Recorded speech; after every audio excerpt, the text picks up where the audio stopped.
Ben, boa tarde a todos e a todas. Iniciamos o pleno ordinario correspondente ao mes de marzo. Disculpa a súa ausencia ao señor Villarrenaga.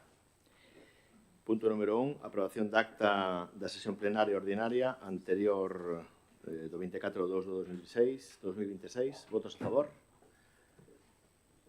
Unanimidade. Moi ben. Punto número 2, expediente de anulación dos acordos plenarios de nomeamento de Diego Salas Pombo e Ricardo Catoira Garaboa como fillos adoptivos de Culleredo para dar cumprimento ao establecido pola Lei de Memoria Democrática. O mismo punto número 3 ten relación coa anterior, que sería o cambio de denominación das rúas Eduardo Sanjurjo de Carricarte e Alcalde Narciso Pardo para dar cumprimento ao establecido pola Lei de Memoria Democrática, pero vamos polo punto número 2, que serán votados de forma individual. Ten a palabra a voceira do equipo de goberno, dona Marta Figueroa. Gracias, alcalde. Bueno, la propuesta que traemos a pleno hoy es la retirada de la condición de hijos adoptivos vinculados de manera estrecha con el franquismo. Los dos reconocidos que serán retirados son a Ricardo Catoira Garaboa, que se le concedió en el año 55, tuvo una relación personal con el dictador acompañándolo ya en la Guerra Civil. En la sentencia del Pazo de Meirás también aparece mencionado como pieza fundamental en la gestión del inmueble y podríamos enumerar muchos motivos más por el que merece que se le retire, que no enumeraremos para no alargar el tema. Diego Salas, que se le concedió este título en el año 45, ocupó puestos relevantes durante el franquismo. Fue vicesecretario de la FED y de las JONS. A la muerte de Franco votó en contra de la Ley para la Reforma Democrática. Pedimos el apoyo a esta propuesta porque hay momentos en la vida política en los que no solo gestionamos el presente, sino que definimos nuestra postura ante la historia. No traemos simples retiradas de nombramientos ni cambios de nombres. Traemos una declaración de principios de nuestros valores democráticos. Estamos cumpliendo la Ley de Memoria Democrática, pero no lo hacemos por una obligación normativa, que sí, sino por una convicción ética. La democracia no puede permitirse la tibieza de convivir con homenajes a un régimen que nació de la violencia y se mantuvo mediante la represión. Quiero agradecer especialmente el trabajo de nuestro historiador, que fue el que propuso las modificaciones en base a esta ley, ya jubilado Carlos Pereira, cuya investigación ha sido necesaria para llegar hasta aquí. A menudo se dice que estos temas no interesan a la gente. Yo les digo que hablen con las familias de las víctimas de la represión franquista. El pasado verano, aquí en Culleredo, vivimos un acto de una dignidad inmensa al recibir los restos de aquellos vecinos que lucharon desde la guerrilla por recuperar nuestra libertad. Por la justicia, por la dignidad y por la convivencia, pido el voto favorable a esta propuesta. Ben, abrimos unha agenda de intervencións. Quen pide a palabra? Sí. Dona Beatriz, adiante, de BNG. Sí, moitas grazas, señor alcalde. Hai debates que non son só políticos. Hai debates que nos interpelan como persoas, como sociedade e como democracia. O que hoxe nos trae aquí non vai só de expedientes, vai de memoria, vai de dignidade, vai de respeto. Tamén vai de responsabilidade, porque hoxe falamos de honras concedidas a persoas concretas, Diego Salas Pombo e Ricardo Catoira Garaboa. É importante decir por que estamos aquí. No caso de Diego Salas Pombo estamos a falar dunha figura claramente integrada na estrutura política do réxime franquista dende os seus inicios, militante da Falanxe antes da guerra e que participou no bando sublevado durante a Guerra Civil e ocupou posteriormente cargos de responsabilidade dentro do aparato do réxime. Non só formou parte deste sistema, sino que participou na súa consolidación política e institucional, incluso en intentos de reforzar o seu carácter totalitario. E xa na súa etapa final votou en contra da lei a reforma política do 76. No caso de Ricardo Catoira Garaboa, falamos dunha persoa situada no núcleo máis próximo ao dictador Franco, cunha relación directa e continuada co dictador desde o principio do réxime. Formou parte da Casa Civil da Xefatura do Estado, creada no 39, para organizar e apoiar a actividade do propio Franco, ocupando un posto de confianza na súa estrutura máis inmediata. A súa relevancia non era menor. Tratábase dunha persoa chave no funcionamento interno do réxime e na xestión de intereses directamente vinculados ao xefe de Estado. Así se evidencia tanto nas sentencias do Pazo de Meirás, onde aparece como figura fundamental. Tamén tivo un papel destacado na operación da transferencia da Casa Cornide. E precisamente por iso debemos ser claras hoxe. Esta decisión non vai de facer xuizos simplistas sobre o pasado. Vai de algo máis fondo do que estas honras representan hoxe na nosa sociedade. Porque detrás de cada decisión que tomamos sobre o pasado hai vidas reais. Hai persoas que sufriron, que foron silenciadas, que perderon dereitos, liberdade e, en moitos casos, demasiados, a súa vida. E por iso, cando unha institución democrática mantén honras e figuras vinculadas de maneira tan directa ao réxime franquista, non é algo neutro, non é algo inocente, é unha mensaxe. E esa mensaxe doe. A Lei de Memoria Democrática dinos o que debemos e o marco no que debemos actuar. Pero non estamos aquí só para cumplir unha lei. Estamos aquí para facer algo máis importante, facer xustiza. Xustiza ca memoria das vítimas, xustiza ca verdade histórica, xustiza cos valores democráticos que hoxe representamos.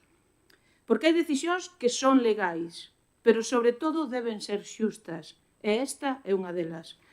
Hoxe sabemos que non pode haber equidistancia entre democracia e dictadura. Non pode haber silencio onde debe haber dignidade. Ás veces escoitamos que isto é abrir feridas. Isto, precisamente, é non entender que estas feridas nunca se pecharon para moitas familias que siguen esperando e agardando os seus corpos que están nunha cuneta. A memoria non divide, a memoria recoñece, a memoria repara, a memoria dignifica. Retirar estas honras non borra nada, pero sí di algo moi importante, que esta institución, esta corporación non esquece e non xustifica e non mira para outro lado. Hoxe temos a oportunidade de facer algo máis que cumprir unha lei. Temos a oportunidade de facer xustiza simbólica e o noso voto será a favor desta proposta. Moi ben, non habendo máis intervencións, procedemos á votación. Votos a favor da proposta. Unanimidade. Punto número 3, cambio de denominación das rúas Eduardo Sanjurjo de Carricarte e alcalde Narciso Pardo para dar cumprimento ao establecido pola Lei de Memoria Democrática. Tenga a palabra a voceira do Grupo Socialista, dona Marta Figueroa. Gracias, alcalde. Bueno, la propuesta que traemos a pleno está muy vinculada al punto anterior, como ya explicó el alcalde al inicio de este pleno.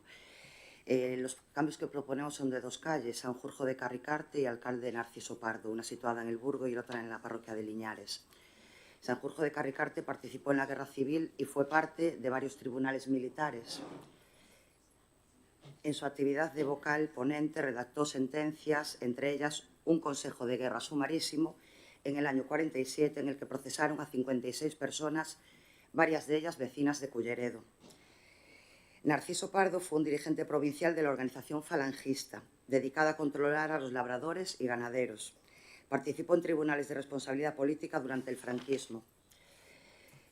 Para la calle Sanjurjo de Carricarte, la propuesta que hacemos es una petición vecinal de la Asociación Onoso-Burgo, que quiere dedicar la calle al antiguo párroco, a José Ferreiro, destacado por su trabajo a favor de la ciudadanía y de los más necesitados. Y la calle Narciso Pardo se propone, después de haber hablado con vecinos de la zona de Liñares, que se le ponga topónimo de Osouto de Liñares, concretando así porque, bueno, tenemos más outos para concretar que sea en esa zona. Esta es la propuesta que traemos y esperamos contar con el apoyo de todos. Gracias. Bien, abrimos unha agenda de intervencións. ¿Alguna intervención? Sí. Bea, adiante. Sí, moitas grazas, señor alcalde. Gustaríanos que esta proposta tivera habido moito antes, pois nalgúnas intervencións que fixemos xa fai bastante tempo sobre cambiar o nome de rúas, chegan tarde, pero aínda así pois estamos onde estamos e o noso voto será favorable, non pode ser de outro xeito. En relación coa proposta de cambio de denominación destas rúas, queremos sinalar que non estamos ante unha cuestión menor, nin meramente administrativa. Os nomes das nosas rúas forman parte da nosa memoria colectiva, son a maneira na que unha sociedade decide lembrar, recoñecer e tamén ás veces esquecer. E durante demasiado tempo houbo persoas que foron esquecidas, persoas represaliadas, silenciadas, apartadas. persoas ás que se lle negou non só a liberdade, senón tamén a memoria. Por iso, cando hoxe falamos de cambiar nomes, non estamos só a retirar denominacións, estamos tamén a abrir un espazo para o recoñecemento, para a dignidade e para a xustiza. Falábamos no punto anterior, e neste tamén, pois que tanto honras como rúas foron postas por un goberno ilexítimo, e hoxe un goberno lexítimo sacará esas honras e cambiará as rúas. A proposta de sustitución da rúa Sanjurjo de Carricarte pola denominación de rúa Crego Xosé Ferreiro. Compre tamén unha mención ao porqué. O nome de Sanjurjo de Carricarte está vinculado a unha etapa histórica marcada pola ruptura da legalidade democrática e pola imposición dun réximen que negou dereitos e liberdades. Manter este tipo de referencias no noso rueiro é incompatible con valores que hoxe defendemos como sociedade. E por iso aquí non só estamos a retirar un nome, estamos tamén a incorporar un exemplo. O crego Xosé Ferreiro foi unha persoa profundamente ligada á nosa comunidade.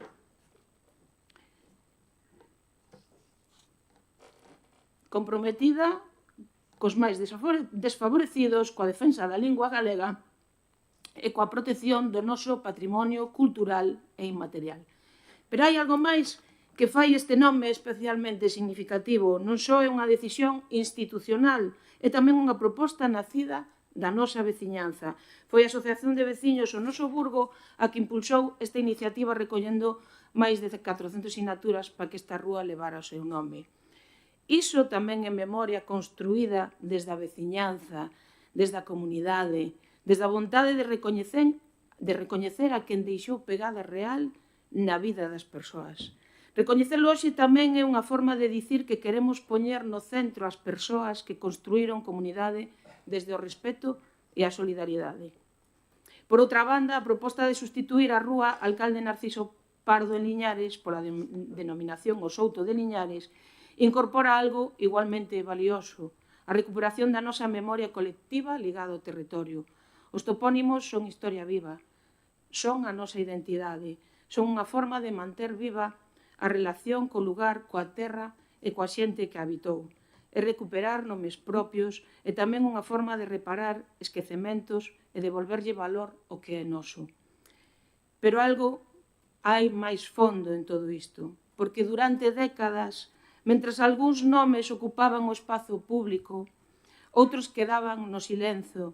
En Culleredo tamén houbo persoas represaliadas polo franquismo, veciños e veciñas que sufriron a represión e o esquecemento.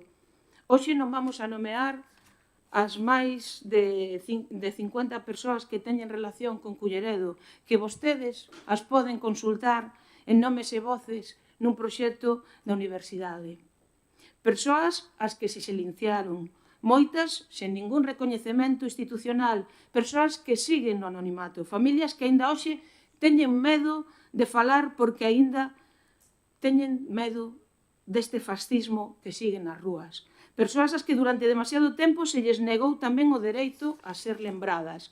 E hoxe, sen poder devolver todo o que lles foi arrebatado, si podemos facer algo, podemos decidir que o noso rueiro non siga sendo alleo a esta realidade. Emprazámoslle a este goberno que traiga outra proposta porque sigue habendo moitos símbolos franquistas nas nosas rúas e nos nosos lavadeiros e nos nosos camiños. Podemos facer que os nomes que vemos cada día sexan coherentes cos valores democráticos que defendemos. Podemos, en definitiva, dar un paso máis cara a xustiza. Porque isto non vai de cambiar placas, vai de cambiar o significado do noso espazo público, vai de construir unha memoria máis xusta, máis inclusiva, máis digna, unha memoria colectiva. As rúas educan, as rúas falan e os nomes tamén nos falan. Que transmitimos cando recoñecemos a quen serviu na comunidade? Transmitimos o que aprendemos, a nosa memoria, transmitimos o que lembramos, transmitimos que queremos ser mellores. Por iso apoiar este cambio moito máis que unha decisión administrativa, é un acto de memoria, é un acto de respecto, é tamén, en parte, un acto de xustiza. E hoxe, cando decidimos que nomes van permanecer e cales non, tamén estamos dicindo a quen lle damos por fin o lugar que merece na memoria.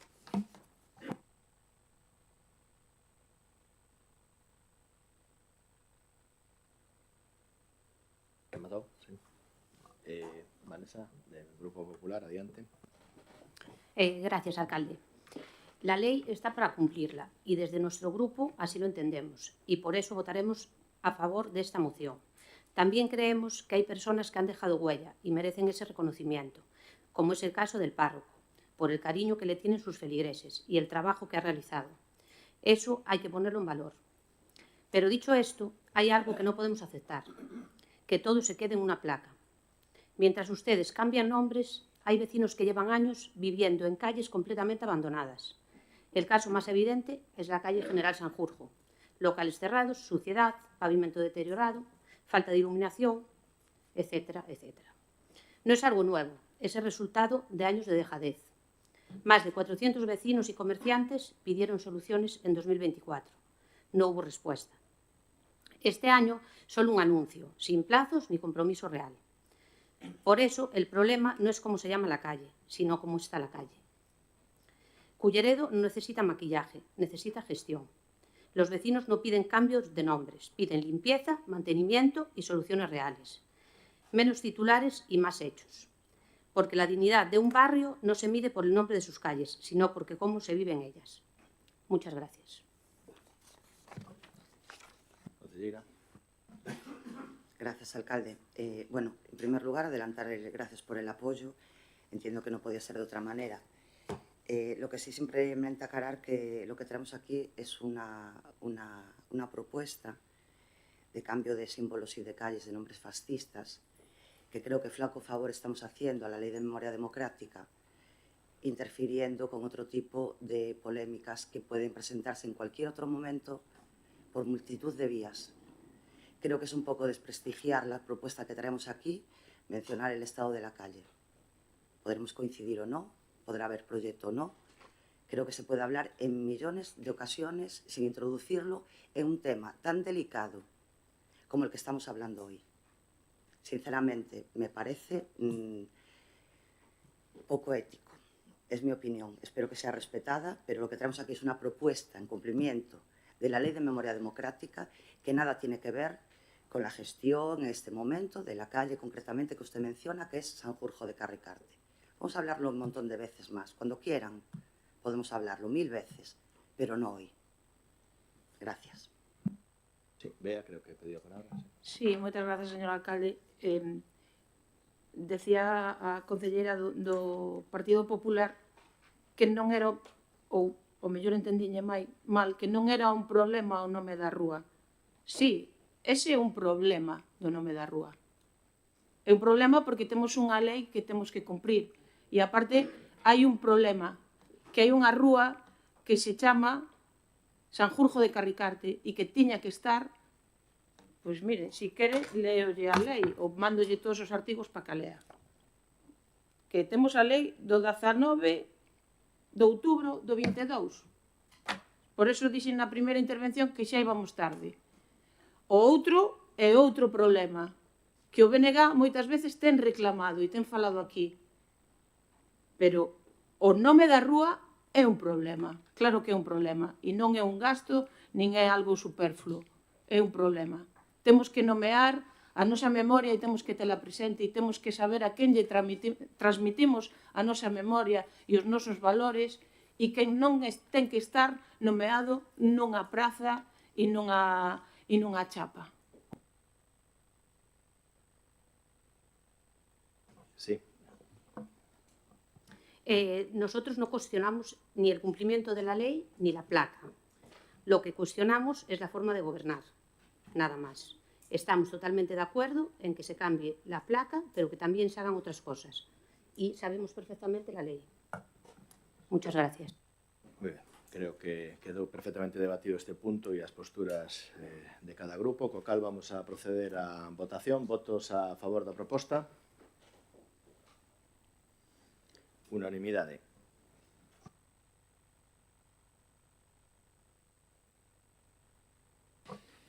Punto número 4, adopción de conta das resolucións da Alcaldía e Concellerías Delegadas, número 388 a 714. Punto número 5, moción do Grupo Partido Popular para garantir a transparencia e seguimento do proxecto de implantación dunha infraestructura logística de Culleredo. Izaskun. Gracias. En fechas recientes se ha conocido la posible implantación de un centro de mercancías o infraestructura logística de carácter estratégico en el territorio de Culleredo. La ubicación actualmente planteada no coincide con la alternativa inicialmente prevista, que contemplaba su implantación en la plataforma logística y asistente en Ledoño, lo que permitiría aprovechar infraestructuras ya desarrolladas y minimizar impactos territoriales y costes públicos. La nueva localización podría generar afecciones relevantes sobre el entorno natural, el paisaje, la movilidad, los usos del suelo, las propiedades privadas y diversas actividades económicas locales, provocando preocupación entre vecinos y propietarios. Los proyectos logísticos de gran escala tienen un impacto significativo sobre el territorio, el medio ambiente, la movilidad y el modelo de desarrollo local. Por ello, su planificación debe realizarse con transparencia, análisis técnico riguroso, información pública y participación institucional y ciudadana. El Ayuntamiento, como administración más próxima a la ciudadanía, debe contar con toda la información necesaria para evaluar impactos, criterios de ubicación y alternativas posibles. Con el objetivo de defender los intereses del municipio, garantizar transparencia y promover diálogo constructivo con las administraciones competentes, se presenta esta moción con estos acuerdos.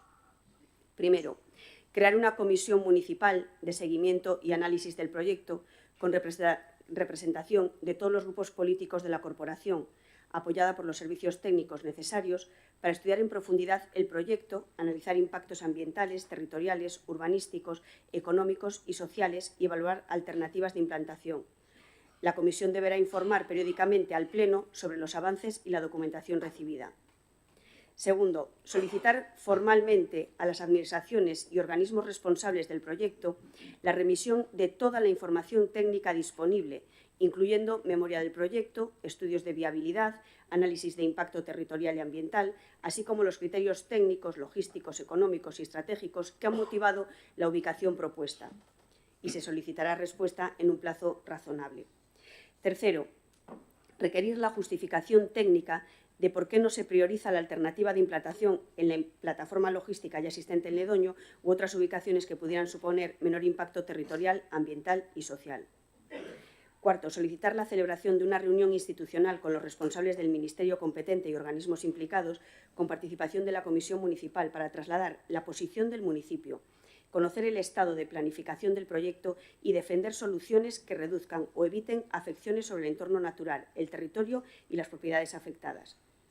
Quinto, que la Comisión evalúe alternativas de ubicación y diseño que minimicen impactos, incluyendo medidas de mitigación sobre el entorno, movilidad, seguridad vial y protección de espacios naturales, y presente recomendaciones concretas al Pleno antes de cualquier decisión definitiva. Sexto, garantizar la participación ciudadana mediante sesiones informativas abiertas a vecinos, asociaciones y propietarios afectados, con objeto de recoger opiniones y preocupaciones antes de que se adopten decisiones finales. Y séptimo, dar traslado del presente acuerdo al Ministerio competente, a la comunidad autónoma y a los organismos implicados, y publicar el contenido en la web municipal para garantizar transparencia y acceso público a la información. Gracias. Muchas gracias. ¿Alguna intervención en este punto? Sí. Señor Chouciño, adiante. Gracias, alcalde. A respecto desta proposta do Partido Popular, queremos decir que o BNG ten feito sempre un amplo seguimento da cuestión do centro logístico. É importante facer unha pequena recapitulación. Discúlpenme. Porque o primeiro de todo hai que decir que moita xente non sabe que o que hai a carón da autovía, cando ven desde Arteixo, é un centro logístico, non é un polígono industrial máis. Iso non se aprecia seguramente a simple vista, pero é un matiz, non é un simple matiz, é un cambio moi importante de denominación. Porque como tal centro logístico é unha infraestructura que entra dentro da planificación de país que temos que ter. Non é o único centro logístico galego, pero desde logo é o máis importante que temos na comarca da Coruña. Por tanto, en toda a zona en zona norte costeira de Galicia. Por tanto, unha vez que queda claro eso, hai que recordar tamén que como tal centro logístico que nació, e así se lle asignou esa condición por unha disposición da Xunta de Galiza que lle recoñecía o carácter supramunicipal, é dicir, non é que un concello monte un centro empresarial, un polígono industrial, sino que entra unha administración, que é a administración galega, a dispoñer de que efectivamente esa é unha institución sectorial, é unha instalación sectorial, que ten unha importancia que vai máis alá do municipio. Vamos escalando no coñecemento, non? E iso dá lugar a que, como tal centro logístico, incluía, o sea, está aí por algún motivo, está porque está ao lado do aeroporto, está moi cerca o novo porto, está a autovía, está a autoestrada, e tamén estaba a vía do tren no seu momento. A vía do tren, que era a que viña de Uses, e pasaba por ali, da Cabrego e despois a Boedo, era outro dos efectivos estratégicos para a ubicación do centro logístico de Ledoño. O que sucedió foi que, inexplicablemente, os raíles, as vías, toda a infraestructura levantouse. Pero sigue o trazado ali, sigue a explanación, e iso sabemos que é o máis caro para facer unha infraestructura deste tipo. Porque o que complementaba o centro logístico, que non se chegou a facer, foi unha estación de mercadorías para descargar do tren aos camións e viceversa. E deso é do que se rescata ahora a idea. Cando o Ministerio di que está pensando en facela en Uses. É inexplicable que fora en Uses, xa en aquel momento, porque Uses pois é un sitio moi pequeno, non? O propio Concello de Arteixo dixo que aquí que sería unha locura meterlo ali. Foi o BNG quen trouxo aquí a este pleno unha proposta que se aprobou por unanimidade e que pedía trasladar ao Ministerio que o emplazamento tiña que ser o que se planeou inicialmente, que era os terrenos baldíos que quedaron pensando nunha estación intermodal xusto a carón das antigas vías, pero en donde siguen estando, como dixen antes, o trazado disponible. Ben, unha vez que se di que efectivamente Uses pois non é o lóxico, pois de que se aproba no Concello de Colleredo unha moción a proposta do BNG, vemos na prensa, unhas semanas despois, con gran sorpresa, que parece ser que é o Ministerio quen di, e todo isto digo con todas as reservas, porque son noticias de prensa, que di que non pode ser en Ledoño, en onde iba previsto, porque hai moita pendente desde a vía do tren. Ben, quero dicir que este voceiro do BNG que está falando estuvo ali hai pouco, e un pregúntase, e como apareceu a pendente? Vou fazer unha vez máis unha cuestión que me gusta facer, que é dicir que calquera pode quitar o móvil, coller o Google Maps e ver que ao lado do centro logístico, entre o centro logístico e o hai unha gran bolsa de terreo que aparece non en verde, como é o previsible en todo o redor, senón en marrón, no color de áridos, non? É porque ali, inexplicablemente, pois, reiteradamente extraíronse áridos, extraíronse pedra, cando o uso daqueles terrenos non era ser canteira. E un pregúntase, bueno, e quen permitiu que ali se fixera unha canteira? Porque, claro, iso dou lugar de que agora, despois de extraer miles de tonas de pedra, o que hai ali é un gran burato. E, claro, daí a pendente. E un pregúntase tamén, quen se forrou a conta deso, non? Quen se forrou tamén con esa operación que se suma o pelotazo do centro logístico? Porque hai que facer aquí un paréntese. Queremos dirixir aos antigos propietarios destes terreos, aos que lles expropiaron para facer ali unha estación intermodal, e no que no seu día o informe da Secretaría Municipal de 2004 deixou ben claro que cando se expropia é para incluir en propiedades públicas, en instalacións públicas, non é para que acaben máis privadas. Pois aquí acabou máis privadas, fixose ali unha canteira que non era o fin dos terreos, inexplicablemente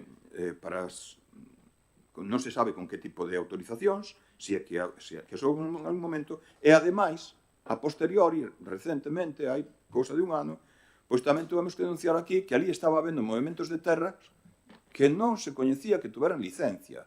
Recordo a señora Marta Iglesias, concelleira de Urbanismo, dicindo que non sabía de que sitio lle falaba, cando estaban se vendo os movimentos de terra desde a autovía, pasaban da autovía para arriba. Por tanto, a donde queremos chegar con esta cuestión é a de que nos parece ben a proposta do Partido Popular de crear unha comisión de seguimento con todos os puntos que engadío, pero propoñeríamos incluir un máis, que é que se poña a disposición desa comisión de seguimento toda a documentación sobre as sucesivas extraccións de pedra e áridos, así como os racheos posteriores que houbo en aquel lugar, para que poidamos saber, e non pola prensa, pois que está sucedendo en aquel lugar, verdad? Porque, como dicen, hasta ahora, todo do que estamos a falar son noticias de prensa do que di o Ministerio, do que di o señor alcalde, ou do que parece ser que di un que di outro, e deberíamos, efectivamente, estar informados directamente e non pola prensa. Por tanto, insisto, para que me escoite a voceira do Partido Popular, a respecto son solamente 2 liñas, porase a disposición da Comisión de Seguimento a documentación sobre as sucesivas extraccións de pedra e áridos, así como dos racheos posteriores. Estimaríamos que aceptaran esa engádega e, por suposto, que votaremos a favor da proposta. Moitas grazas. Un segundo. Dende o Grupo de Goberno vemos totalmente factible aprobar esta moción. Simplemente puntualizar unha serie de cuestións. Nos quisemos ter coñecemento de primeira man de cal era a situación desta terminal de mercancías, porque, efectivamente, a tenor das diferentes informacións que se fixeron públicas en diferentes medios de comunicación, pois non concordaban coas novas que nós tiñamos dende o equipo de goberno, que era que o INECO, que é pois, o Instituto dependente do Ministerio de Transportes encargado de facer o proxecto, todavía non tiña toda a información conformada para poder adoptar unha decisión ao respecto.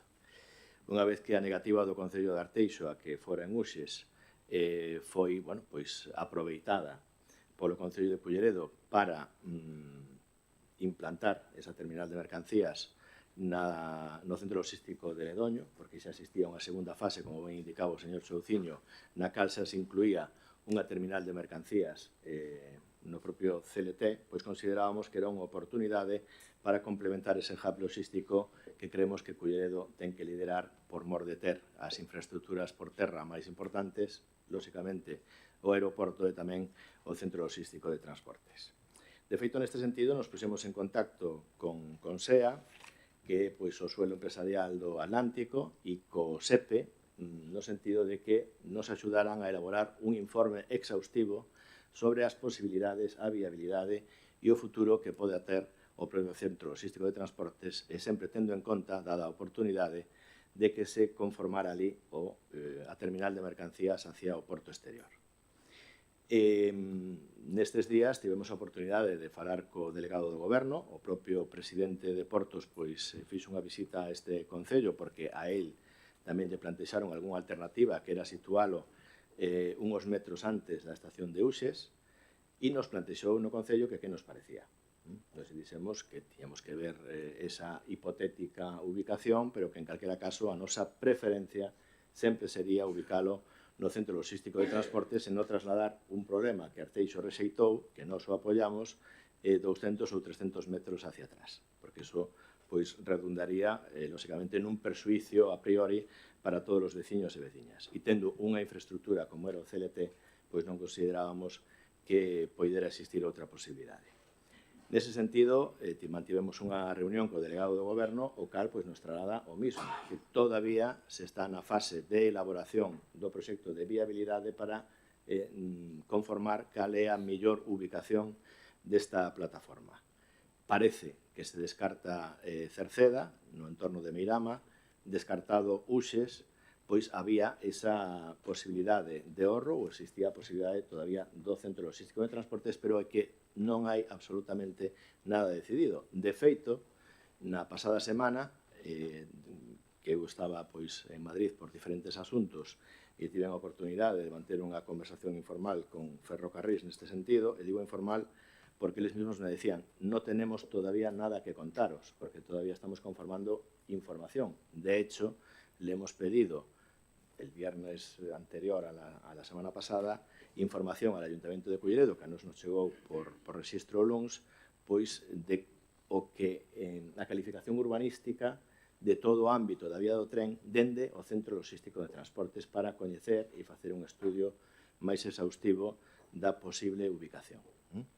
Co cal, non hai absolutamente ningunha ubicación decidida. Están todavía nese proceso de análise de cal sería a mellor ubicación. Todavía están recopilando a información que se trasladou dende o Concello de Culleredo do Plan Xeral Vicente e tamén do futuro ou hipotético Plan Xeral a aprobar de como se conformarían os espacios a carón do que é a propia vía do tren.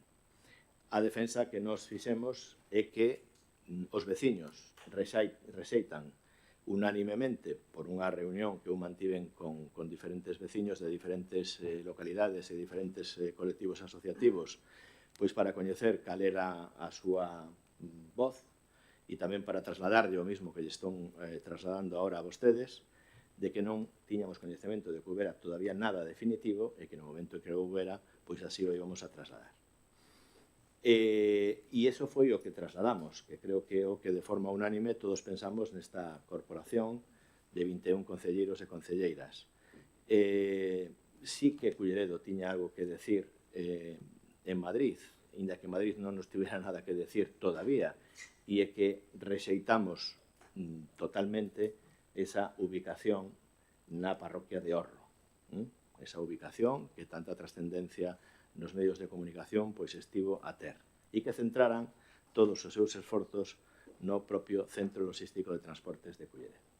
Eles nos dixeron que aproximadamente no mes de xuño ou xullo podían ter concluídas pois algunhas das decisións a adoptar e que nos irían dando cumplida información en tanto en canto pois houbera algún avance neste sentido. Que quero decir con isto? Que a moción, si se dira a casuística de que todo o que relata fora certo fehacientemente, pois tería todo o sentido do mundo e non por elo, non é ningunha crítica, nin é nada ao respecto do que o Partido Popular presenta. Simplemente que hai algunhas cuestións como requerir a justificación técnica de por que non se priorizou a alternativa de implantación e que todavía non hai. Non hai ningún documento definitivo. Quen o está redactando é INECO, que é a Empresa Pública Española de Enxeñería e Consultaría do Transporte e da Mobilidade. Todavía non ten nada. Nada. Entonces, sí, efectivamente, no momento en que o teñan, estaríamos temporalmente situando perfectamente esta moción de requerir a justificación técnica de por que unha ubicación sí, a outra non, si a que deciden non nos convén. E despois hai unha serie de decisións que nos podemos ter a vontade de pedir todos os informes técnicos que consideremos para tratar, sobre todo, ante un hipotético contencioso administrativo que podamos presentar ou calquera requerimento que se poida facer ao respecto de tratar de evitar calquera ubicación que non nos conveña, que non nos guste, porque os nosos veciños e as nosas veciñas non lles gusta e a esta corporación tampouco, pois sí que debemos de ter información de primeira man acreditada, como así se fixo en algunhas actuacións no aeroporto de Alvedro, pois para poder contrarrestar pois os informes que poidera hipotéticamente haber e que non foran da satisfacción de todos e todas nós. A comisión a crearemos, sin ninguna dúbida. Cos veciños falamos puntualmente para explicarles e que trasladaran aos seus diferentes colectivos e asociados, que creo que incluso a semana pasada pois houve unha reunión no Concello Veciño de Arteixo, creo que concretamente na parroquia de Uxes, pois ao respecto desta información que eu lles trasladei, pois o que lles estón dicindo neste momento, e en tanto en canto, pois esa información daremos cumplida conta a cada un dos membros desta corporación. Incluso é máis, creo que de cara ao vindeiro pleno, o pleno do mes de abril, podemos redactar unha moción institucional conxunta que sí que debería de chegar ese consenso unánime de todos os membros desta corporación, rexeitando calquera outra ubicación neste Concello que non supoña un retorno e que non sexa no Centro Logístico de Transportes. Ben é certo que tamén bio existe, bio é unha posibilidade, o que pasa que do que se trata nesto pois, é que os trens de mercancías que veñen da zona pola vía de Santiago pois teñan unha ubicación, pero a plataforma que parece que vai a coller toda esa forma de sustituir a terminal de San Diego pois vai a ser instalada en Bío sin que lo sexa óbice para que non poida ser unha segunda estación de mercancías ao Centro Logístico de Transportes. Entonces, pola nosa parte, vamos a apoiar a moción, simplemente puntualizar esas cuestións porque non estamos en disposición de poder dar máis información que a que nestes momentos les estamos a dar, porque todavía nin o propio Ministerio ten claro o que vai a facer. Si é unha cuestión de presupostos, si é unha cuestión de orzamentaria, eso ten solución, e nós así lle lo fixemos saber, como tamén o consensuamos cos veciños e veciñas cos que estuvemos reunidos. Nos creemos que a plataforma do Centro Logístico de Transporte ten moito máis futuro. O proxecto que eles plantexan é un proxecto a corto plazo, pois posiblemente pois por calquera outro tipo de cuestións de urxencia que poidan ter algúns das plataformas que poidan operar no porto exterior, pero a nos esa prisa nin nos convén nin a queremos, porque o proxecto a medio e largo plazo, o proxecto que pode garantir pois que Culleredo teña un retorno con esa infraestructura, pois sempre vai a ser nun emplazamento como é o Centro Logístico de Transportes. E é que outras alternativas non hai dentro do noso Concello.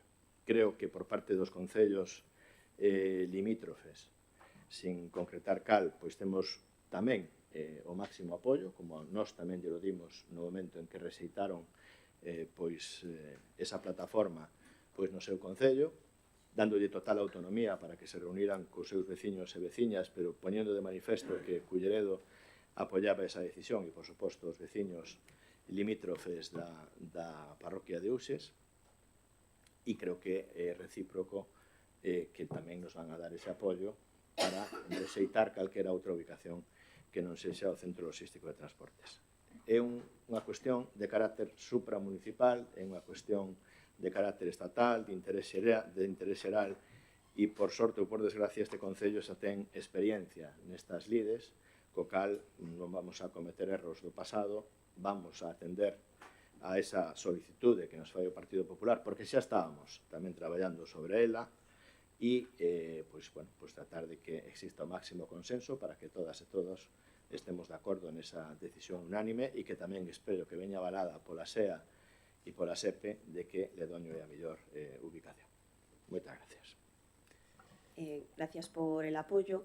Decirle al portavoz del bloque que aceptamos la enmienda y bueno, el punto a mayores que quieren incluir en nuestra moción. Y bueno, traemos la moción porque es la única forma de conseguir una respuesta de este alcalde, porque nosotros hemos sido los únicos con los que no se ha reunido ni nos ha comunicado nada hasta el momento de poder debatir la moción. Entonces, creo que los vecinos lo que querían escuchar era ese rechazo claro por parte del alcalde a otra ubicación distinta a la del CLT. La hemos tenido, entonces, bueno, gracias por el apoyo y esperemos que siga así. Procedemos a... Sí. Bueno, yo no ordeno. Quere falar vostedes, señor Sardinha? Adiante. Ben, a respecto das súas palabras, señor alcalde, non teño nada máis que engadir a moción do Partido Popular, pero é que nos sorprende, é que hai que decilo, todo o relatorio que nos acaba de facer das reunións que tuvo, dos contactos coa SEA, coa SEPE, co delegado do goberno, tal, pero que usted perdiu unha gran ocasión a semana pasada na que tiñamos unha comisión informativa previa á Xunta de Voceiros, unha comisión informativa de presidencia que preside vostede, e na que podría ter dado conta desto. Non é que podría, que debería ter dado conta desto. Sempre hai un punto na comisión informativa que di que se chama dación de conta da actividade municipal, na que nunca se di nada. e na que preguntamos reiteradamente a que nos sustitúe nesa comisión e nunca hai nada do que falar, nunca hai nada que contar. E, home, casi que nos facemos eco da resposta que lle dá o Partido Popular, porque outras veces dánola a nós. É dicir, como que claro, que se se soupera isto, pois ao mellor a moción non iba así. Oiga, é que vostede non aparece polo Concello. Vostede non ven as comisións informativas, non ven as xunta de voceiros, non dais unha explicación de nada. E entonces, claro que as redaccións teñen que ir como ca información da que se dispón. Pero que ademais, que nos sorprende escoitarlle falar de bio e dicir que tamén existe bio. E que bio non procede falar de bio, porque é un polígono moito máis pequeno. É un espacio que ten acceso solamente a través de propiedade privada, que é o polígono de Pocomaco, que a día de hoxe sigue sendo propiedade privada. Xa é ben inexplicable que a Xunta lle dese ali a concesión dunha ITV, cando é un espacio que solamente ten acceso por unha propiedade privada. E por último, señor alcalde, de toda a xente que dixo que se reuniu, votamos en falta que non lle dese audiencia a Asociación de Empresarios do Centro Logístico, que nos consta que lla teñen solicitada reiteradamente. Pero resulta que parece que aquí, en este tema, pois a súa opinión, en este tema tamén, a súa opinión tampouco lle interesaba, señor alcalde. Pois nós diríamos que tamén nos tuveran en conta, porque, desde logo, son a xente que quizás máis interesada en que o polígono se complete.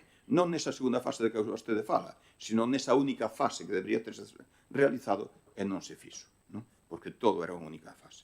Nada máis e moitas grazas. Grazas á voceira do Partido Popular por aceptar a emenda que propusemos. Moitas grazas.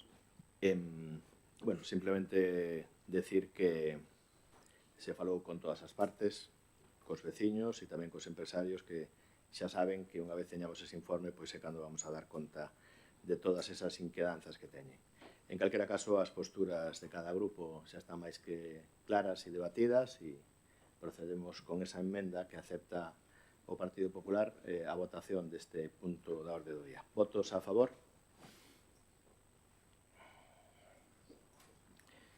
Unanimidade.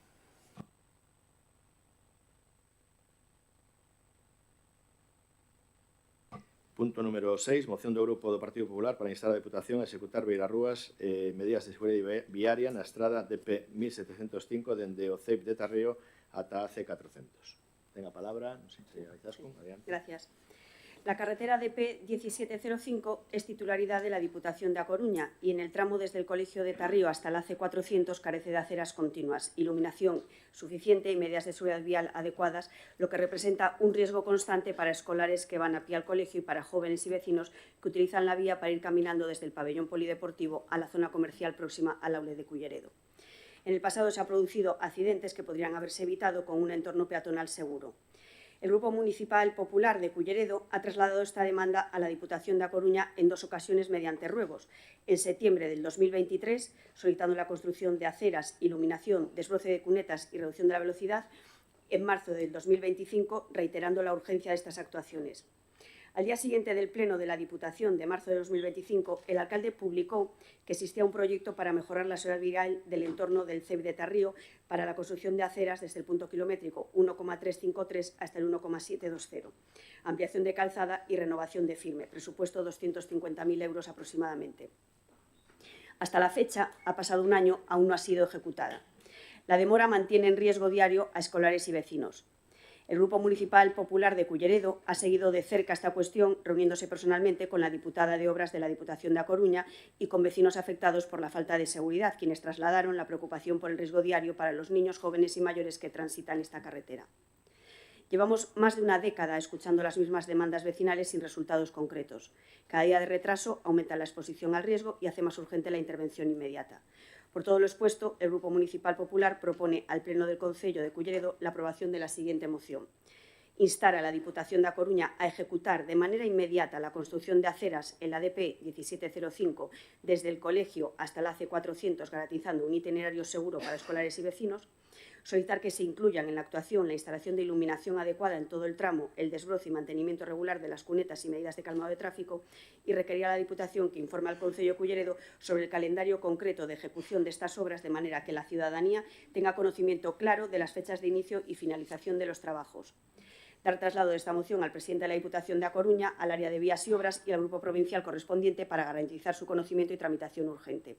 Y manifestar el compromiso del Concello de Culleredo de dar seguimiento continuo a la ejecución de las obras, garantizando que se cumpla la seguridad de los peatones y la protección de los escolares y vecinos de la zona. Gracias. Moitas gracias. Abrimos unha quenda de intervencións. Quen solicita a palabra? Sí. Señor Chouciño, adiante. Ben, é unha cousa moi breve. Sería deseable que o Partido Popular, como partido político que goberna a Xunta, refirmo ao grupo político municipal, como partido que tamén goberna a Xunta, transmitira algo de apremio tamén, que servisen de correa de transmisión das reivindicacións para as beirarrúas da C400, en donde xa sabemos que houve movilizacións, houve aquí unha declaración institucional, a proposta veciñal, que parece ser que non está na senda, e debería estar, verdad? Porque xa se manifestou a Xunta en ese sentido. Entonces, por suposto, vamos a votar a favor desta proposta, pero que nos gustaría que non fora simplemente así un pim-pam-pum de, vamos, de reclamar as outras administracións, etc. Nada máis, moitas gracias. Ben, por a nosa parte tamén indicarlle que vamos a aprobar esta moción independentemente de que está en fase de fiscalización xa na Diputación Provincial esta fase. Esta obra foi redactada polo Concello de Culleredo a instancias da Diputación Provincial por previa solicitude do Concello de que se formalizara pois esa mellora na seguridade viaria no entorno do Colexio de Tarrío. En primeiro lugar, se fixo unha primeira fase que só englobaba ata, digamos, os lindes do propio Colexio Público de Tarrío, e logo se redactou a instancias pois, da propia veciñanza pois unha segunda fase que enlazara co Concello veciño de Cambre. Hai un tramo que corresponde ao Concello de Cambre e que enlaza coa C400. Neste momento pois, está en fase de fiscalización esa obra para poder acometela durante este ano e que pase pois, todos os procedementos para chegar ata a contratación. Non lembro ahora a cifra, sei que se van a licitar pois as dúas fases, tanto a primeira como a segunda fase, non sei se conxunta ou individualmente, e o que si lles indico é que si leva o propio proxecto pois o que é a obra civil para o alumbrado, pero o alumbrado o terá que instalar o propio Concello de Culleredo. Existen stock de luminarias e tamén retranqueo de algunhas das xa existentes para que se poida facer unha vez se inicie a obra, e en este sentido pois decirlle que é un procedimento que xa está en marcha, como tamén pois xa está en fase de fiscalización outras das obras que nos solicitaron cunhas características moi similares, pero sin ser nun entorno escolar na zona de Souto, no Concello de Culleredo, con un investimento, creo lembrar, en torno aos 242.000 euros, que iría pois dende a saída da autovía ata o linde co Concello de Arteixo. E unha terceira obra que tamén está en fiscalización para licitar durante este ano, que é a humanización no entorno de Ledoño, na estrada tamén provincial, pois con un importe aproximado, creo lembrar, de 800.000 euros. Entonces, nos vamos a aprobar esta moción e daremos conta e insistiremos, tanto na miña condición como a súa tamén, de diputado e diputada provinciais, para que, pois, dende a Diputación, pois, facer ese seguimento e informar a veciñanza do Concello de Culleredo dos plazos que estipula a Diputación Provincial para cometer este tipo de obras que, como sabemos, a Diputación pois, ás veces está nun período de licitación moi superior aos 20 meses e, bueno, pois esperemos que ahora que xa están todas as fases previas para poder ser licitado, pois que neste ano pois acometa esta obra que consideramos, como tamén a consideran todos vostedes, moi necesaria. Pues muchas gracias por el apoyo y trasladarle al portavoz del BNG que sí, que en las reuniones que tenemos con la consellera de Infraestructuras está más que avisada de las necesidades de las aceras en la C400 y que hay un compromiso por parte de la Xunta y sí que está incluido el proyecto en esta nueva 2026, en los presupuestos del 2026, lo que pasa que está globalizado, no va individualizado por cada concello. Entonces, que sí que hay el compromiso y el proyecto está realizándose a lo largo de este 2026. Pois esperemos que así sexa e que os deberes tanto se fagan por parte da Diputación como para a propia Xunta de Galicia, porque a conselleira así lle fixo saber a este alcalde que ese compromiso existía de neste ano redactar o proxecto e esperemos que sexa unha realidade, que en calquera caso creo que nesta legislatura non o vamos a ver, pero cando menos que o proxecto se faga, porque levamos moitos anos solicitando dende diferentes corporacións esa infraestructura, pero tamén os propios veciños e veciñas que, pois, ante a pasividade da Xunta de Galicia, pois, se reuniron, colleron firmas e son conscientes da perigosidade desa estrada. Procedemos á votación. Votos a favor da proposta? Unanimidade.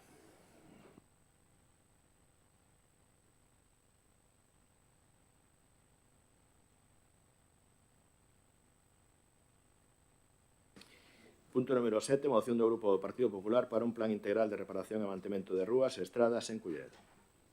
Quen intervén? Izaskun, adiante. Desde hace años, los vecinos de Culleredo vienen denunciando el mal estado y la falta de mantenimiento de calles, carreteras y caminos municipales con baches, hundimientos, deficiencias en la señalización y falta de mantenimiento de cunetas que afectan directamente a la seguridad vial. Se trata de un problema persistente y conocido por el Gobierno municipal que hasta ahora ha respondido con reparaciones puntuales y parches improvisados, sin un diagnóstico integral ni planificación clara. Culleredo no puede seguir sufriendo decisiones improvisadas. El municipio necesita una evaluación técnica completa y un plan de choque que actúe con criterios objetivos, prioridades definidas y transparencia. Vecinos y propietarios han trasladado reiteradamente sus quejas afectando a calles como Ersa, Sanjurjo de Carricarte, Domingo Sierra, O Portazgo, Río Chan, Aguas Mansas, Ruaguaceiros, la carretera de Celas a Castelo, en Boedo, la pista de Bregua, Vinxeira, Fornos, Goyente, Valiñas, Alvedro, a Ermida de Ternande. Esto demuestra que los problemas no son aislados, sino sistémicos y requieren respuesta estructurada. Asimismo, resulta fundamental exigir la colaboración de todas las administraciones que tienen carreteras en nuestro municipio para que asuman las actuaciones que les correspondan para garantizar la seguridad de los usuarios de estas vías. Culleredo necesita un plan claro, eficaz y medible, con seguimiento y participación vecinal que sirva de hoja de ruta para la correcta conservación de la red viaria y la seguridad de todos. El Grupo Municipal Popular presenta esta moción para dar solución inmediata y planificada a un problema generalizado en el municipio, por lo que propone los siguientes acuerdos. Primero, instar al órgano competente que realice con carácter urgente una evaluación técnica integral de todas las calles, aceras, caminos y viales municipales, identificando daños, riesgos, necesidades de conservación y prioridades de actuación. Que a partir de esa evaluación se elabore un plan de choque de reparación y mantenimiento, con calendario de actuaciones, criterios de prioridad, dotación presupuestaria estimada y medidas de seguridad vial, garantizando soluciones integrales y duraderas. Que el resultado de la evaluación y el plan de choque se presente periódicamente al Pleno, se dé traslado a la comisión informativa competente y se publique en la web municipal asegurando transparencia y seguimiento ciudadano de cada actuación. Que se solicite a todas las administraciones titulares de carreteras en nuestro término municipal, tanto Fomento como Xunta de Galicia como Diputación Provincial, la reparación y mejora de las vías para garantizar la seguridad de los usuarios. Gracias. Abrimos unha quenda de intervención, segunda intervención. Sí. Ben, Tais, de Alternativa dos Veciños, adiante. Sí, gracias, alcalde. Bueno, adelantar por nuestra parte que efectivamente vamos a dar apoyo a esta moción. Compartimos el 100% de la exposición de motivos en el sentido de ser conocedores de las necesidades que hay en cuanto al mantenimiento de carreteras en este concello. Reproducimos lo que se dice literalmente con respecto a las calles que vienen aquí anunciadas y otras muchas que se podrían citar. Por tanto, como decimos, no solo apoyamos, sino que suscribimos la exposición de motivos. Lo único que queremos señalar es que, con respecto a los acuerdos, echamos en falta la posibilidad de que se pueda especificar de alguna manera cómo se van a materializar estos acuerdos, porque entendemos que a día de hoy, o como mínimo se nos plantea dudas, si existen los medios adecuados para poder llevar a cabo lo que aquí se pretende. Por tanto, sola, única y exclusivamente con esta intención, se propone una enmienda, por si quiere ser aceptada por parte del Partido Popular, en el acuerdo segundo, donde dice que a partir de esa evaluación se elabore un plan de choque de reparación y mantenimiento creemos que podría ser interesante añadir adoptando las medidas necesarias para que éste se pueda llevar a cabo, siendo el primer paso la iniciación de un expediente para llevar a cabo la aprobación del pliego de mantenimiento de carreteras, ya que creemos que sería la vía más idónea a los efectos de dar salida a esta necesidad. Por el resto, mantenemos la literalidad de lo que aquí se contempla y simplemente sería, para el caso de que el Grupo Popular lo tenga bien, pues añadir esa enmienda. Nada más, muchas gracias. Señor Souciño, tenga a palabra. Sí, dous apuntes. O primeiro de todo é que falas aquí instar ao órgano competente, que, bueno, xa sabemos todos que é o órgano competente é a alcaldía, que se realiza con carácter urxente unha evaluación técnica integral de todas as calles, aceras, camiños viales municipais, identificando daños, riscos, necesidades de conservación e prioridades de actuación. A partir de aí, pois, un plan de choque. Ben, quero recordar que o Goberno Municipal, o Grupo de Goberno, propuso a finales de 2025 un modificativo de crédito, donde solamente, extrañamente, propoñía únicamente investimentos en instalacións deportivas, e foi o BNG quen puso unha lista de cuestións, procurando asustarse a unha cuestión realista da disponibilidade en aquel momento de poder dispoñer do remanente, con unha serie de detalles basadas en, pois, un pouco as reclamacións veciñais, as necesidades postas de manifesto polo propio grupo de goberno nunha dunhas actuacións ou cuestións pendentes de orzamentos anteriores que non se executaran. Bueno, aquilo foi aprobado e aquilo sí que era unha cuestión determinante. Aquí, pois, como un acordo político, unha mostra de intencionalidade política, parecenos ben, pero é que os veciños prefiren que haxa cuestións que poidan decirse, pero isto compromete, isto vai a algún sitio ou non. Pero, bueno, como intencionalidade política estamos perfectamente de acordo. O que nos parece extraño é que no punto cuarto se solicite a todas as administraciones titulares de carreteras de nuestro territorio municipal, Ministerio de Fomento, Xunta de Galicia e Diputación Provincial, la reparación e obras de todas as vías para garantizar a seguridade. Bueno, eu creo que non hai mellor maneira de evaluar as solicitudes que facendo generalidades. Pero, ben, a proposta é súa. Aquí non vamos ter ningún matiz. Nós vamos votar a favor, porque quen vai estar en contra de que se faga todo isto. Nada máis. Moitas grazas. Gracias, señor Souciño. Nos adiantamos o noso voto favorable, simplemente matizando que a finais de ano se íbamos a facer esa licitación. O que sucedía era que só dispoñíamos dun orzamento de en torno a 350.000 euros que se consideraba a toda vista insuficiente para esa licitación.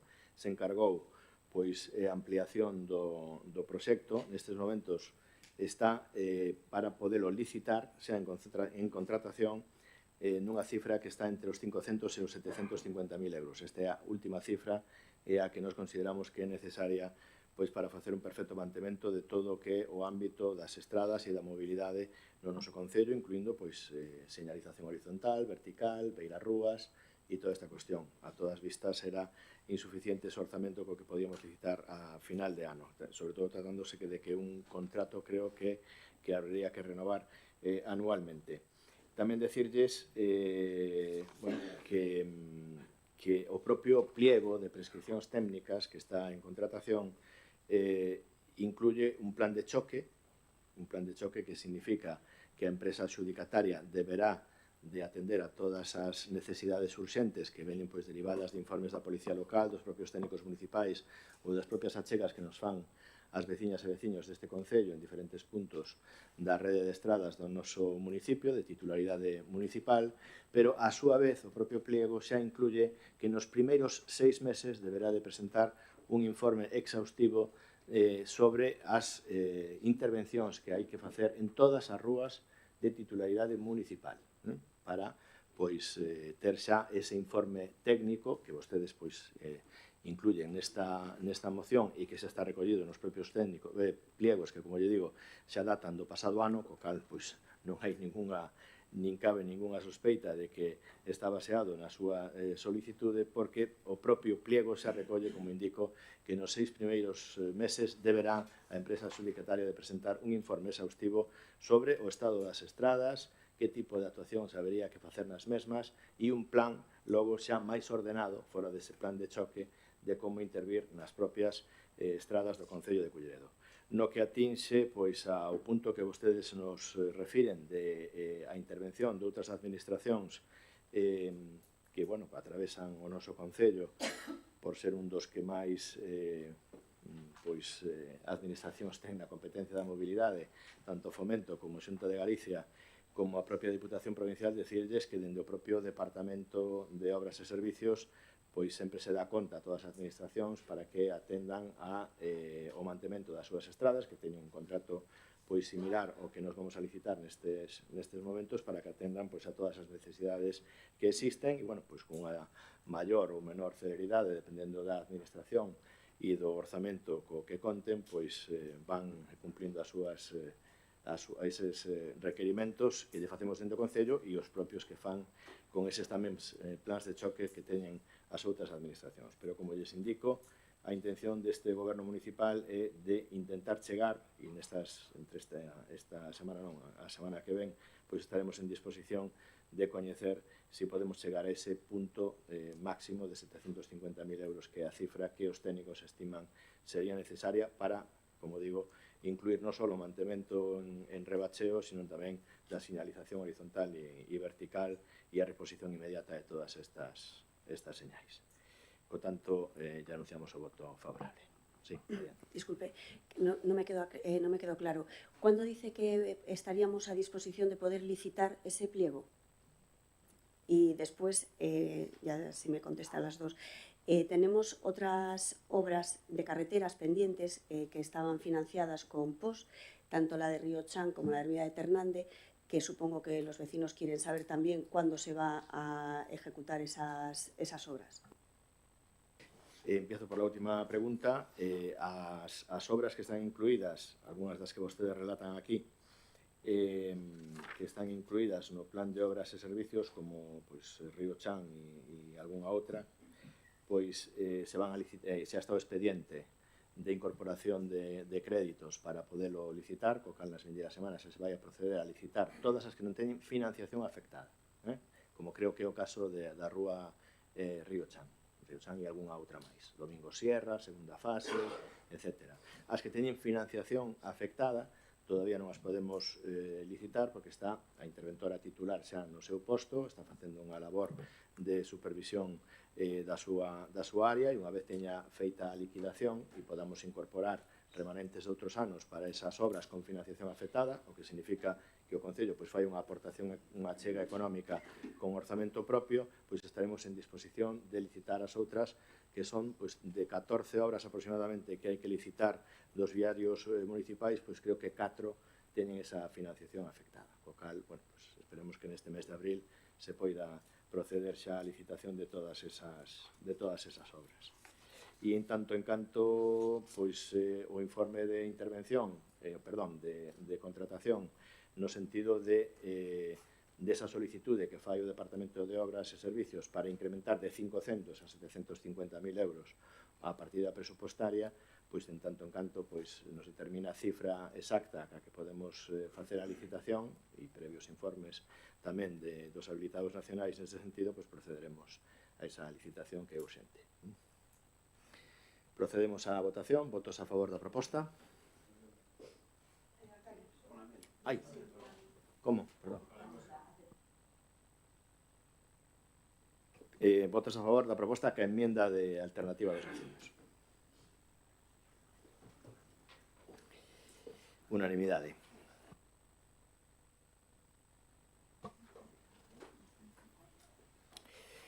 Punto número 9, moción do Grupo Alternativa dos Veciños para a renovación, modernización... perdón, 8, sí. Non teño prisa, non é nada. Moción do Grupo do Bloque Nacionalista Galego para a modificación da ordenanza fiscal número 1, imposto sobre bens inmobles. Ten a palabra, non sei se o señor Chouciño ou... Sí, señor Chouciño, adiante. Grazas, alcalde.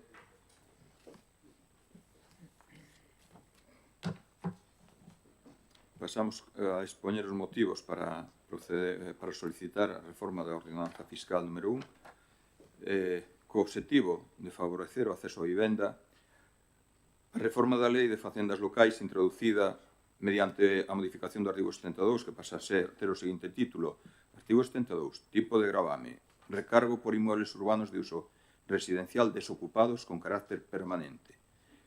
Cerro comillas. Estableceu a posibilidade de aplicar un recargo do 50% no IBI a aqueles inmuebles desocupados daqueles propietarios que teñen varios inmuebles sen uso no termo municipal durante máis de 2 anos, que pode chegar ao 100% de recargo de superar os 3 anos. A reforma legislativa insiste na súa redacción no carácter potestativo. Podrán exigir el recargo, el recargo podrá ser, los ayuntamientos podrán aumentar en distintos parágrafos do articulado, sempre fala da cualidade potestativa de aplicación.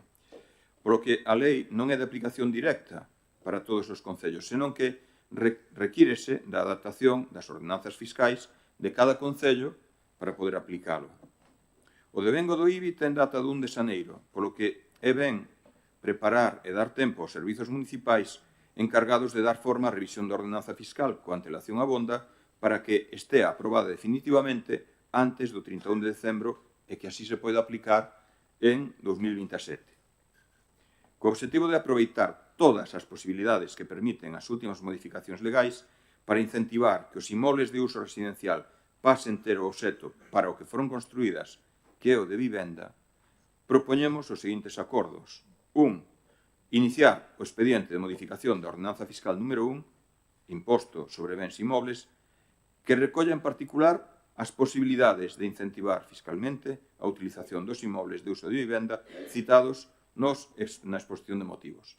E 2. Deixar o expediente aberto aos membros da corporación para facer o seu seguimento. Nada máis, teñen aí na parte de atrás do impreso todo o articulado do que se fala e a referencia legal. E agardamos que o encontren de interese, porque o problema de vivenda, desde logo, merece toda a atención. Moitas grazas.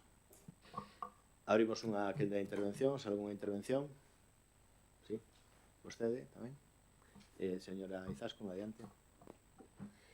El BNG trae hoy una moción que habla de vivienda, pero lo cierto es que no aborda ninguno de los problemas reales que tenemos en Culleredo. Y además conviene decirlo claramente desde el principio, lo que propone el BNG para nosotros no es una solución, es subir el IBI a los vecinos de Culleredo. Porque no estamos hablando de grandes empresas ni de fondos buitre, estamos hablando de vecinos, familias que han heredado viviendas, vecinos que tienen una segunda casa cerrada, personas que no pueden alquilar porque necesitan reformarla, mayores que conservan una vivienda familiar, pequeños ahorradores. No es en ningún caso fondos buitres, son vecinos normales que han ahorrado o que han estado trabajando para conseguir un patrimonio. Y esto también es importante, porque esto no es una improvisación de hoy. Esta misma propuesta, el Bloque Nacionalista Galego lo ha llevado a otros ayuntamientos aquí en Galicia, en Santiago de Compostela, en Pontevedra, en Coruña, en Orense, y con el mismo discurso. Hay que movilizar vivienda vacía, hay que penalizar al propietario y hay que intervenir el mercado. Es decir, más impuestos como única receta. Ese es el modelo y es hoy lo que quieren traer a Culleredo. Pero nosotros consideramos que en Culleredo esto no se sostiene, porque los datos que hace apenas unos días se publicaban en la prensa en un análisis de vivienda vacía en la comarca, dice que Culleredo tiene un 14,2% de vivienda vacía, incluso menos que la ciudad de Coruña. Somos el concello con mejor nivel de ocupación de la comarca. Entonces, si no tenemos aquí en Culleredo un problema grave de vivienda vacía, ¿para qué vamos a subir los impuestos? ¿Para qué vamos a subir el IBI? Entonces, lo que nos sorprende es qué pasaría si el bloque gobernase en Culleredo. Pues que si le das una casa se paga más IBI, si tienes una vivienda cerrada porque no puedes reformarla pagas más IBI, si decides no alquilarla por seguridad pagas más IBI. Penalizan por ser propietario, te penalizan por ahorrar o te penalizan por un pequeño patrimonio. Entonces, nosotros queremos ser claros, subir impuestos ni crea vivienda, ni baja los precios, ni facilita el acceso. Porque el problema que tenemos de vivienda no es fiscal, es un problema estructural. Entonces, frente a esta idea, la Xunta ha puesto en marcha programas reales como Fogar Vivo para incorporar vivienda en alquiler asequible, incentivando a propietarios, no castigándolos, con ayudas y garantías para pagar el seguro de impagos, reformas y estropicios que se puedan generar por el alquiler a familias con niños o mascotas. O sea, incentivar en lugar de penalizar. Entonces, mientras ustedes proponen subir impuestos, hay que hablar claro y qué es lo que ocurre aquí en Culleredo y dónde está el problema real. Que estamos sin plan general, estamos sin desarrollo de suelo, estamos sin planificación y estamos sin vivienda pública municipal. El resultado, pues que hay poca oferta, que los precios son muy altos, viviendas nuevas que están construyéndose a más de 300.000 euros por vivienda y jóvenes que se marchan. Porque la realidad es eso, sin suelo no hay vivienda y sin gestión no hay tampoco soluciones. Aquí está la diferencia de los modelos entre ustedes y el Partido Popular. Mientras el Bloque propone penalizar, pues la Xunta de Galicia está invirtiendo en esta legislatura casi 2.000 millones, impulsando vivienda pública y generando suelo. Y además ha habilitado fondos para los concellos para ofrecer financiación sin intereses para promover vivienda pública municipal. Un apoyo directo para construir vivienda. Ese es el camino, construir y no castigar. Entonces, la pregunta es, si hay fondos y hay herramientas y hay oportunidades, ¿por qué Culleredo en estos últimos años no tiene ni una sola vivienda pública municipal? La respuesta es clara, porque no es un problema de impuestos, es un problema de gestión. Por eso esta moción no soluciona nada, porque parte de una idea equivocada, que el problema son los propietarios, cuando el problema real es la falta de suelo, la falta de planificación y la falta de gobierno. Vale, con el debido respeto yo creo que usted mezcla conceptos, pero bueno, en cualquier caso, concelleira de Facenda e Urbanismo, ten a palabra. Moitas gracias, señor alcalde. Certamente, nun momento no que estamos agora mesmo con un mercado inmobiliario tan tensionado, non podemos permitir a acumulación de vivendas sin uso en máis dun mesmo propietario. E tendo en conta que o dereito á vivenda é un dereito constitucional que, polo tanto, merece a máxima protección, imos apoiar a súa moción para que se inicie o expediente de modificación da Ordenanza Fiscal número 1 con base na modificación no artigo 72 da Lei de Facendas Locais que levou a cabo esa modificación o Goberno de España e que nos permitirá evaluar o impacto desta medida en Culleredo. Señora Gorostizo, o expediente todavía está sin levar a cabo e en ese momento se verá a que propietarios afecta.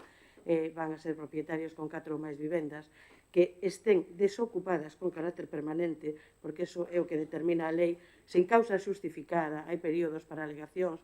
Vostede ten que ver o artigo, que supoño que sí que o liu, porque o BNG o puxo na súa moción, e aí poderá ver que non é aplicable aos veciños aos que vostede se refire que teñen 2 vivendas ou que herdaron unha vivenda máis, senón a persoas que teñen polo menos 4 vivendas, que teñen a vivenda desocupada con carácter permanente e sin motivo algún. Un dos motivos pode ser perfectamente pois que non este habitable porque necesite esa reparación. Hai moitos motivos que tamén veñen, algúns deles aí ditos, e alégrome moito de que a Xunta de Galicia sexa capaz de levar a cabo, ojalá, todas esas vivendas públicas. No caso de Culleredo, cabe decir que nós fomos os que lle tivemos que decir a Xunta de Galicia os terreos dos que dispoñía en Culleredo para levar a cabo as vivendas de protección oficial. Tamén lle solicitamos que aumentara a edificabilidade para facer máis vivendas, porque o pode facer perfectamente, e próximamente poñeremos en coñecemento tamén que ten máis solo propiedade para facer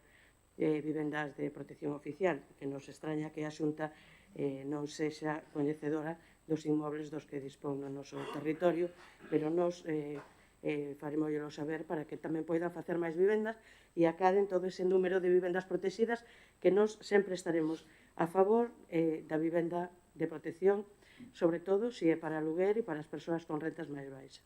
Gracias. Alguna intervención máis ou procedemos a... Disculpe, señor socio. Ben, primeiro agradecerlle a señora Marta Iglesias a vontade do Grupo Socialista de apoiar esta proposta. Non pode quedar sin resposta, señor Izaskun. Vostede foi ao fax, recolleu o fax que lle mandaron para esta cuestión. O fax viña cargado de tópicos, non só dos suxeitos, non, os pequeños ahorradores, los que tuvieron unha herencia, los pequeños propietarios, cando en absoluto se fala deso. En absoluto se fala deso, eu por iso lles poño sempre referencia legal para que a legan. Seguro que hasta a leeron, pero é que lle dá igual. Prefieren tirar dos tópicos e decir que el bloque quiere más impuestos, viene el bloque, cuidado que vienen con la bandera de la estrella e tal, e como, non? A análise de venda baleira di usted que é un 14%, e que iso non é un problema grave. Home, que un 14% de vivendas tan baleiras. Sería interesante saber tamén cal é o porcentaxe de xente que está buscando vivenda. En particular, pois, xente que está desarrollando unha familia, xente nova que quere emanciparse. Ese dato non o encontraron por ningún lado. Ni siquiera se remiten a ese dato de unha forma xenérica. Non, ese problema non existe. Antes saliu aquí unha cuestión de se había máis dun problema a tratar nun determinado punto, e resulta que aquí non, aquí solamente se ve unha parte do problema, non? Solamente se ve un dos problemas desta cuestión. Si tienen unha vivienda vacía, pues eso é totalmente falso. É que me parece mentira, de verdad, que acudan vostedes a eses tópicos. Insisto, teño o texto aí para velo. Acabo de dicir a Marta Iglesias, non? É para que teña múltiples inmobles baldeiros, alén da súa vivenda particular, que non entra no cómputo. En donde vivenda baleira é un concepto ben restringido, por certo, non? En realidade, isto debería ser ao revés. Debería ser que o imposto debería ser outro e debería haber bonificacións para as vivendas baleiras. Pero como a lei non está así, a nos gustaría que estuviera así. Pero como non está así, pois hai que recurrir a esta cuestión, verdad? É a mesma maneira de facer o mismo. Digo vostede que o problema non é fiscal, que é estructural. Pois hai que decir que si é estructural. Decíalles eu agora a respecto de toda a xente que estaba buscando vivenda. Ou que pasa? Que ese problema non lles chega. Non lles chega ao Partido Popular o problema que hai que a vivenda. Porque parece que hai certos problemas que non lle falan os veciños. É como cando vostedes din que van recorrer ás aldeas, como a mí me pasa polas redes sociais, algunhas veces, veso, que en ningún sitio ao Grupo Popular, que é o grupo que goberna na Xunta, lle falan do transporte. Cando o BNG se reúne con veciños, en particular no rural, o primeiro tema que sale é o transporte. O Partido Popular non sale nunca. E tampouco, en correspondencia, lle sale o tema da demanda de vivenda. Moi curiosa esta afirmación, non? A Xunta está investindo nesta legislatura.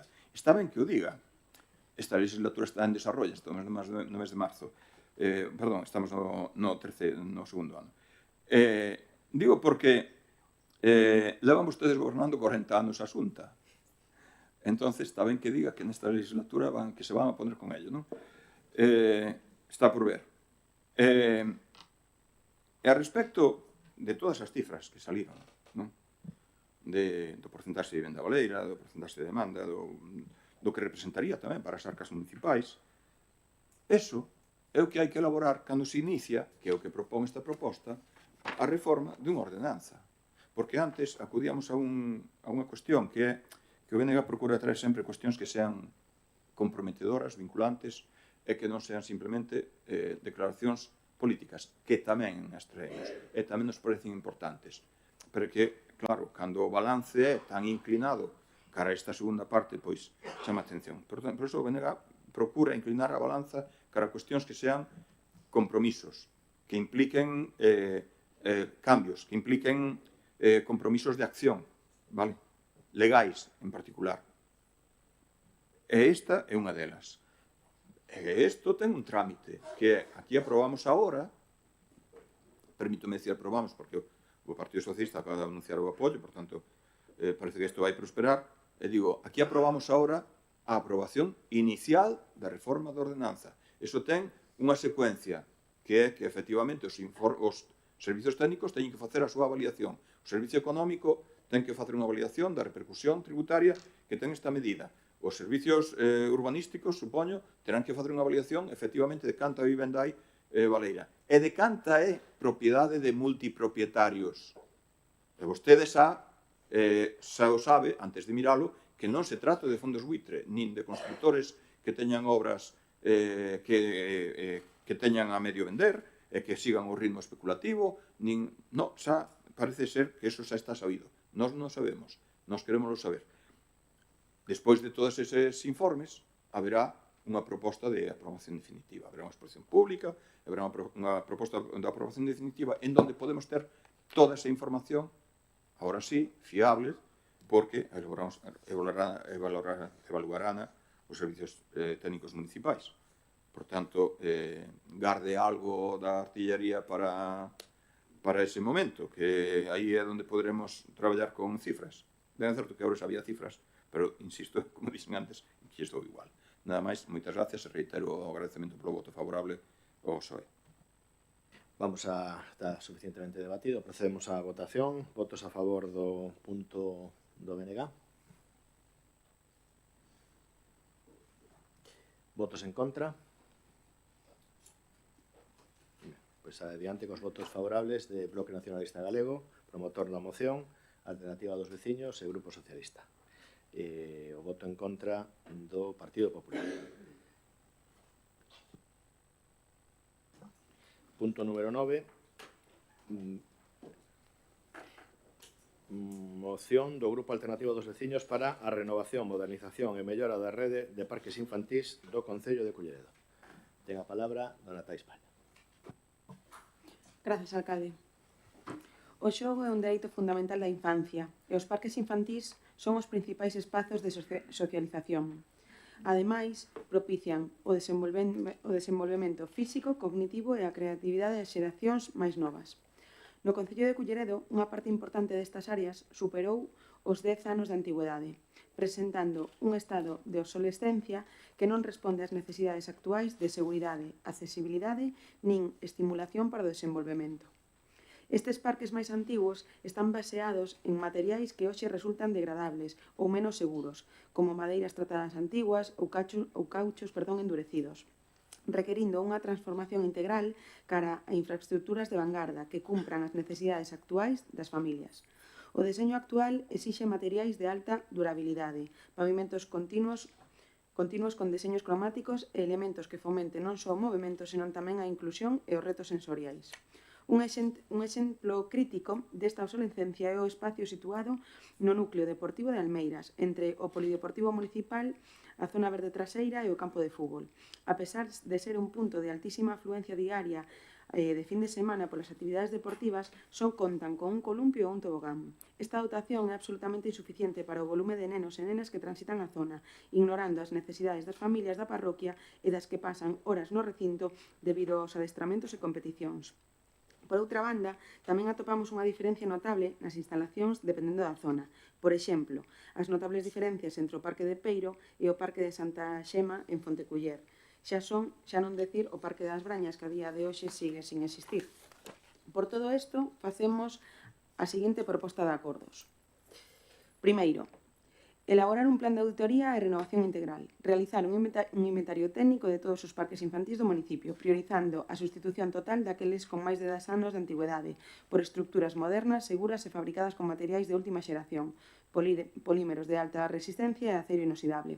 Segundo, seguir os estándares de parques do que denominamos parques do século XXI. É dicir, que as novas licitacións exixan áreas de xogo inclusivas, con pavimentos amortecedores e cun deseño de elementos que estimulen a psicomotricidade e a creatividade, redes de trégua, xogos de equilibrio e zonas de estimulación sensorial, superando o modelo anticuado do tobogán e o columpio.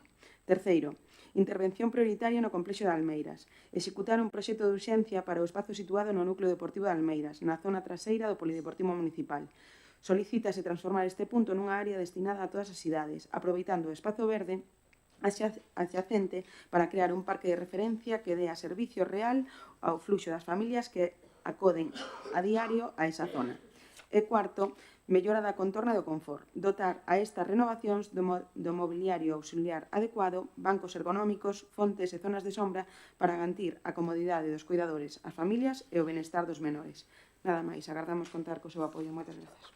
Moitas gracias. Habíamos unha quenda de intervencións. Quen pide a palabra? Zascun, polo Benegano. Vale. Adiante. Gracias. Pues sí, la moción que trae hoy Alternativa de los Vecinos pues es la constatación del abandono al que este Gobierno ha sometido a los parques infantiles de Culleredo durante años. No estamos ante una necesidad sobrevenida, estamos ante una realidad que lleva años delante de sus ojos. Los parques están envejecidos, deteriorados y en algunos casos directamente inseguros. ¿Y qué hace el Gobierno municipal? Nada, mirar hacia otro lado. Desde el Partido Popular lo hemos dicho una y otra vez en este pleno, denunciamos el estado de los parques, denunciamos su falta de mantenimiento, denunciamos situaciones graves como el de Las Brañas, donde llegó a caer la cubierta, pedimos comisión de investigación, pedimos responsabilidades hacia la empresa redactora y a la que ejecutó la obra, y aun habiendo sido aprobada la moción, ustedes no han hecho nada de nada, ni aún así reaccionaron. Entonces, esta moción que trae Alternativa de los Vecinos pues es el resultado de años de inacción de este Gobierno municipal. La moción habla de Almeiras, que tiene un columpio y un tobogán, y nosotros denunciamos también hace meses el estado de los parques infantiles en la zona de Fonteculler, porque entre la Plaza de Castelao y la Plaza de Santa Gema y el Parque de las Brañas suman 2 columpios y 2 toboganes por una población de unos 3.000 habitantes. Esa es la realidad que tenemos en el concello de Culleredo. Así que, bueno, nosotros todo nuestro apoyo a la moción y esperemos que el Gobierno municipal se decida a hacer algo y tengan más suerte que la que tuvimos nosotros en las mociones que se nos han aprobado. Ben, moitas gracias. Decirlle que nos vamos a apoiar a moción.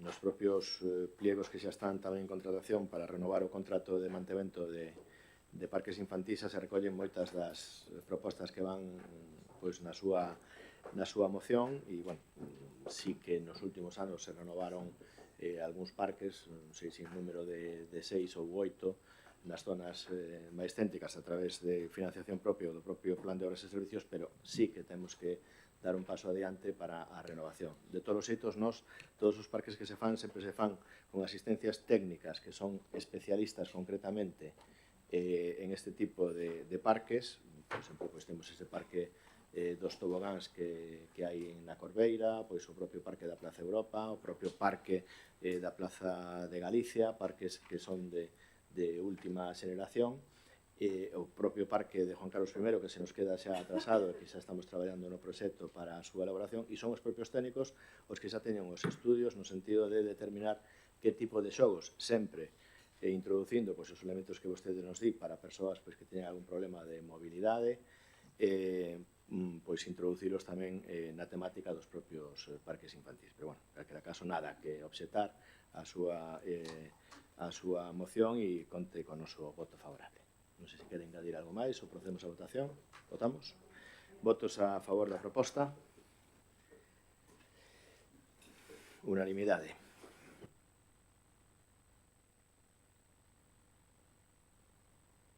Ben, temos a moción do Grupo Alternativo dos Veciños número 10 para a revisión e utilización da ordenanza e uso de edificios e instalacións do Concello co fin de ampliar o catálogo de espazos cedibles á veciñanza. Houve unha solicitude do Grupo de Goberno. Non sei se vostede a quere comentar ou continuar ca mesma moción.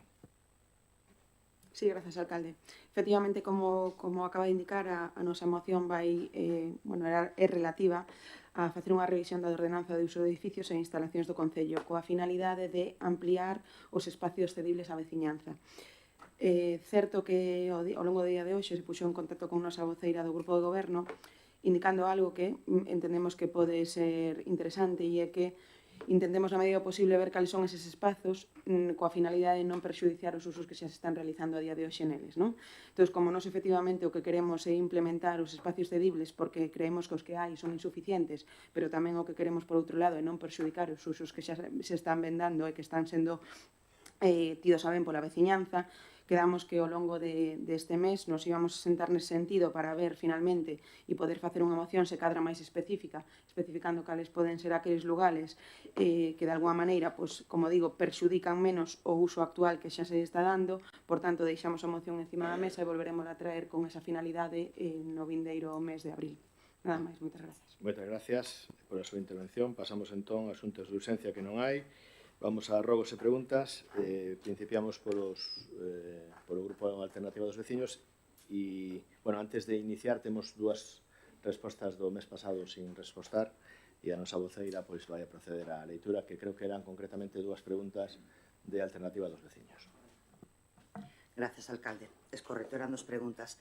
En relación una a la reurbanización de la calle Alcalde Domingo Sierra, en la que se solicitaba saber si la ejecución de la obra prevista en el proyecto que no se ejecutó, si se había abonado. Entonces, bueno, la respuesta se les envió hoy por correo electrónico el acta de recepción, en el que no está incluida esa parte de la ejecución del parking previsto. Se ejecutó, o sea, se certificó esa parte, la otra no, por lo tanto no hay reconocimiento económico ni abono con cargo a este concepto. Y otra de las preguntas que planteaba Alternativa a los Vecinos era en relación a Villa Melania, el uso que se hacía de ese espacio. Les hemos remitido también las actividades que se realizan en este edificio municipal. Como en el pleno anterior también lo comenté, si puedes incorporarse en el acta sin que tenga que relatarlas todas, las pasaremos a Secretaría. De todas formas, Alternativa a los Vecinos ya tiene el listado en su correo.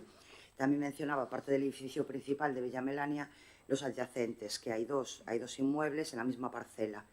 Uno de ellos se está utilizando por parte de la compañía de teatro El Ruiseñor, y la otra es la Casa de los Caseros, que es donde se guardan los aperos de las personas y los vecinos que tienen los huertos urbanos allí. En un principio los huertos urbanos están todos, también creo que se mencionaba, si no me corrige, mencionabas algo de que parecía que algunos estaban en desuso, pero bueno, están todos adjudicados a día de hoy, incluso había lista de espera, y creo que hoy vencían en el 29, si no me equivoco, y ahí, por lógicamente, se volverán a sortear y cambiará, lógicamente, de vecinos que puedan hacer uso de esos huertos urbanos en concreto, que son muy demandados. No sé si queda aclarado, pero bueno, creo que sí. Registradas solo constan algúns rogos e preguntas por parte do Partido Popular, pero vamos a establecer o orde de intervencións. Principiamos por Alternativa dos Veciños. Sí, gracias, alcalde. Pois neste caso, seguindo un pouco a liña dos últimos plenos, traemos preguntas e rogos en concreto da parroquia do Burgo. Tamén é verdade que unha parroquia extensa, así que seguramente traeremos máis aínda no vindeiro pleno, de cara a que temos pretensión de seguir falando con veciños e escoitar as súas necesidades. Para este pleno nos trasladaron varias preguntas, en concreto, dúas preguntas e dous rogos. Paso a plantexar as preguntas coa finalidade de que sean respondidas no vindeiro pleno, como se ven facendo últimamente, e despois relatarei os rogos. Unha das preguntas é con respecto á situación da Rúa Pablo Picasso e a Rúa Colina. Me explico para poñer un poquinho de contexto. O día 4 de marzo de 2025 se publicaba nas redes do Concello en específico que o Vigal 4 conectaría a Rúa de Pablo Picasso coa glorieta xunto á Ponte da Ría, transformando a mobilidade da zona. Isto é o que poñía o Concello nas súas redes. Claro, os veciños o que nos trasladan, con os que tuvemos a oportunidade de falar, que están preocupados con respecto a si isto efectivamente vai a ser así e no seu caso cando, xa que a día de hoxe se están a cometer dúas obras no inicio da Rúa Pablo Picasso coa súa confluencia ca Rúa Colina que aparentemente comprometen, e isto é unha hipótese e por iso traigo a pregunta, aparentemente comprometen o paso por estas rúas. Entón, queremos saber se nos pode decir de maneira exhaustiva que é o que vai a suceder e para cando está contemplado a implementación do Vial 4 que se anunciaba, como digo, na páxina do Concello. Eso sería unha das preguntas. A outra é unha pregunta un pouco máis específica, que é se se prevé que se vai a levar a cabo neste mandato a obra que se aprobou no reciente POS para o Parque Infantil do Parque Europa, porque é verdade que efectivamente pasamos por ali e varias persoas estaban preocupados polo grado de peligrosidade que teñen algúns aspectos do Parque Infantil, sobre todo, e da zona de xogos dos rapaces, porque, efectivamente se ve comprometida a súa seguridade neste caso a hora de xogar. Entón, para cando vai a ser esta obra, se nos poden adiantar como está a tramitación dese expediente. E con respecto aos rogos, neste caso, como digo, polo momento serían dous. Un relativo a rogar que se dé un mantemento debido, que máis ou menos é un pouco que tratamos anteriormente co tema dos parques infantiles, pero neste caso traemos de maneira específica con respecto ao parque infantil que está adyacente á Igrexa do Burgo e tamén a esa zona xardinada que hai, xa que o parque en concreto ten a ubicación de onde están os columpios romperon e a día de hoxe xa non hai nada, bastantes papeleiras moi deterioradas e, bueno, basicamente a zona vese absolutamente abandonada con respecto ao mantenimento. Entón, bueno, como é lógico, os veciños trasladan a inquietude con respecto a que está a pasar e por que non se está levando a cabo ese mantenimento.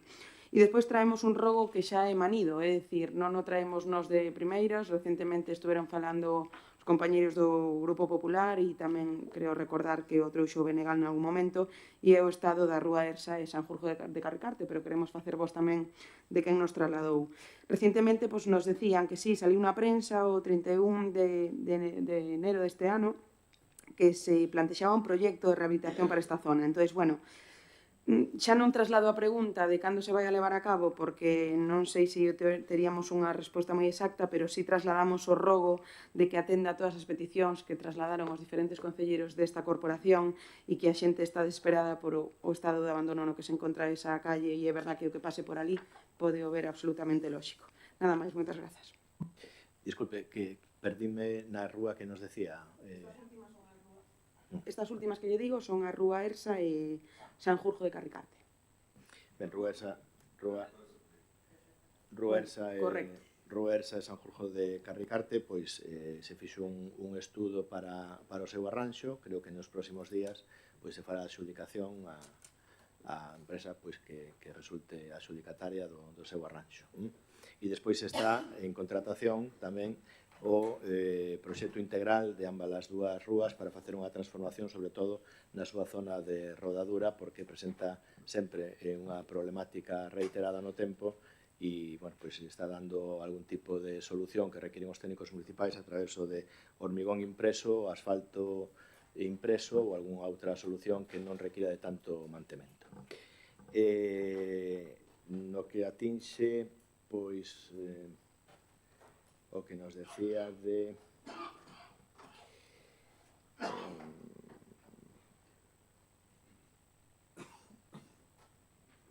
a ver, disculpe, a placa infantil da Plaza Europa depende dos informes técnicos todavía da Diputación Provincial. Eso está en asistencia a municipios, saben que fan unha revisión exhaustiva de todo o que é o proxecto, e ainda se aprobou, pois creo que recentemente, co cal, pois unha vez desde como non ten financiación afectada tampouco, pois unha vez nos den o visto bon por parte da Diputación estaríamos xa en disposición de licitalo e a intención é facela neste ano, para que poida pois estar licitada e executada neste ano. E o Parque da Iglesia, bueno, pois efectivamente hai que arranxalo. Alcalde, se me permite, simplemente con respecto a Rúa Ersa, que dixo que nos vindeiros días quedará... Pois nos vindeiros días se fixo un informe por parte dos servicios técnicos municipais para arranxar todas as losas que se levantan, que ademais coinciden sempre cas zonas de xiro das furgonetas, camións, etc., onde hai unha maior mobilidade e sobre todo onde se fan xiros, marcha atrás e, bueno, pois hai unha valoración xa para poder arranxar todas esas losetas que están levantadas. Tamén hai unha particularidade da propia orografía do terreno e da propia calidade do chan que fai que non asenten ben este tipo de baldosas, por eso se está facendo xa un proxecto para cambiar toda esa zona de rodadura. Poderíamos decir que antes do verán estaría solventado para os veciños que nos oitan? Bueno, o que é o arranxo de mantemento, sí. O outro non. Pasamos a Bloque Nacionalista Galego, que sí que ten unha pregunta registrada. Pasamos ao Bloque Nacionalista Galego. Adiante. Mira, tal, se os vamos a poder intervenir. Que intervenir. Disculpe. Dígame. Mira, que usted dice que va a quedar solucionado, pero unha reforma integral, como anunció en prensa, o simplemente esas baldosas que dice que se levantan? Creo que he sido explícito en la respuesta. No, pues a mí no me quedó claro. Creo que he sido explícito diciendo que el mantenimiento se hará de inmediato y la obra de remodelación hay que hacer el proyecto y su consignación presupuestaria y licitación. Lo que se hace ahora es la rehabilitación de lo que hay deteriorado. Vale, muchas gracias. Benegá, adiante. Gracias, señor alcalde. Nos traemos dúas preguntas. Hai tempo o Bloque Nacionalista Galego advertido unha situación das cunetas de Orro, completamente abandonadas e cheas de residuos, impedindo a correcta evacuación da auga e provocando a súa entrada nas vivendas. Non están falando dun problema novo, xa son conocedores del. Por iso, preguntamos, cando vai actuar o Concello para limpar e acondicionar estas cunetas? E na mesma liña, os veciños e veciñas das Caíñas levan tempo denunciando problemas graves coa escorrentía de augas. E de momento non teñen resposta a este problema. Queremos saber se o Goberno vai a tomar medidas reais para solucionar este problema. Grazas. Esa é a pregunta que teñen vostedes registrada, disculpen que antes non a mencionei. Respondemos á registrada. Concelleiro de Obras e Servicios, por favor. Gracias, alcalde. Sí, se iniciaron os traballos de limpeza das cunetas. Debido aos temporais que houbo, empezáronse polas cunetas máis problemáticas de acumulación de auga, precisamente para iso, para evitar que a auga saíse ás carreteras. Fixéronse por diferentes puntos de todo o Concello, o resto das cunetas agora, cando empecen os desbroces, faránse a totalidade delas. Respecto á problemática da escorrentía na zona de As Caíñas, os técnicos municipais están en contacto cos técnicos da Diputación polo tema da obra da carretera para ver cales son as posibles solucións. Seguinte pregunta. Quen a formula? Vostede tamén? Sí. Vale. Fai 2 meses advertimos de que as campañas municipais para incentivar o consumo no pequeno comercio local non estaban a funcionar. Ademais de ser unha percepción nosa, é trasladado por moitos comerciantes do noso Concello. Vale, o Concelleiro de Comercio, no pleno ese, no que falamos, respondeu que ia a facer unha enquisa a este sector. Por iso queremos preguntar en que estado se atopa dita enquisa que dixo que iba a facer. Unha cuestión máis? Non. Unha pregunta registrada neste mesmo sentido por parte do Grupo Popular e entonces, como está registrada e creo que xa temos a resposta. É esa? Sí. Era de Benega tamén. Pensei que había unha do Partido Popular tamén neste sentido. Pois adiante, concelleira. Gracias, alcalde. Al comentario, lo que comentó en relación que el compañero de Comercio trasladó una encuesta, pues el dato era correcto. A día de hoy en el área se ha recibido el resultado de explotación de esa encuesta. Son datos brutos que se tienen que revisar para que luego la empresa nos traslade la memoria. La idea que tenía por parte del equipo de gobierno y del concejal de Comercio era llevar esos datos y esa información a la comisión informativa del mes de abril, cuando la tengamos depurada, porque ahora mismo lo que tenemos es el resultado de explotación. Técnicamente lo que nos adelantan es que los datos aparentemente son bastante favorables. ¡Qué sorpresa! Algunha cuestión máis? Es una empresa externa, non somos nosotros. Sí, adiante. Sí, moitas grazas, señor alcalde. Queríamos facerlle un rogo respecto ao aparcadoiro do Centro de Saúde de Acedama, pois que se proceda do mesmo xeito que se fixou no Portádego a facer unha parte na que os usuarios e as persoas que vayan ao centro médico pois podan ir, porque actualmente non sei se ve ali que hai os mesmos problemas, incluso hai menos aparcadoiro a veces no centro de saúde, nada máis. Decirlle que é un aparcadoiro privado da Xunta de Galicia, non é do Concello. Co cal nos non podemos actuar nese aparcadoiro. Ben, entón facemoslle un rogo extensivo a que eleve a inste a autoridade competente e xa que aquí temos un grupo municipal tan bon do Partido Popular e que ten tanto contacto cas conselleiras e os conselleiros, pois por favor que traslade este rogo desta concelleira do Bloque Nacionalista Galego. Grazas. Ben, alguna cuestión máis por parte do BNG? Sí, adiante. Grazas, alcalde. Bueno, primeiro que lle queríamos comentar é que sabemos de que hai unha petición veciñal para intervir despois de levantada a sesión. Como é potestativo, sabemos que é potestativo, rogaríamos que accedera a esa petición e, habendo como hai un sitio libre, pois que non se faga intervir desde o público para evitar que nos escoite e que se lle facilite sentarse na silla con micrófono. Esa é a primeira cuestión. A segunda é a respecto de que queremos facer unha reflexión que se temos proposto máis veces e que a temos que facer toda a corporación. O servizo de emerxencias de Culleredo non está funcionando desde hai moito tempo. Vamos tendo a veces a pingas, pois un caso aquí, un caso alá, a veces os servizos de bombeiros de Arteixo pois chegan máis pronto, outras veces pois non tan pronto, teñen un tempo de intervención rápido, pero para iso os concellos teñen un servizo complementario ao servizo de bombeiros que é un servizo de emerxencias. Este servizo de emerxencias non está funcionando, pero é que, insisto, desde hai moito tempo. Pero que este mes, pois, foi especialmente grave, porque houve 2 casos. E non sabemos que podría ter pasado se o servicio de emerxencias estuvera disponible e tuvera acudido pois, con uns minutos de antelación. É certo que a veces non é fácil mellorar os tempos, pero é que se é obligatorio que teñamos, se nominalmente o temos que poñer a funcionar.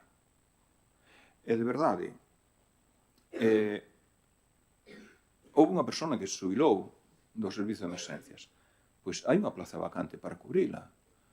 E debe de cubrirse. Non sei se é un ou se incluso son 2. Vostedes saberán máis mellor que a mí.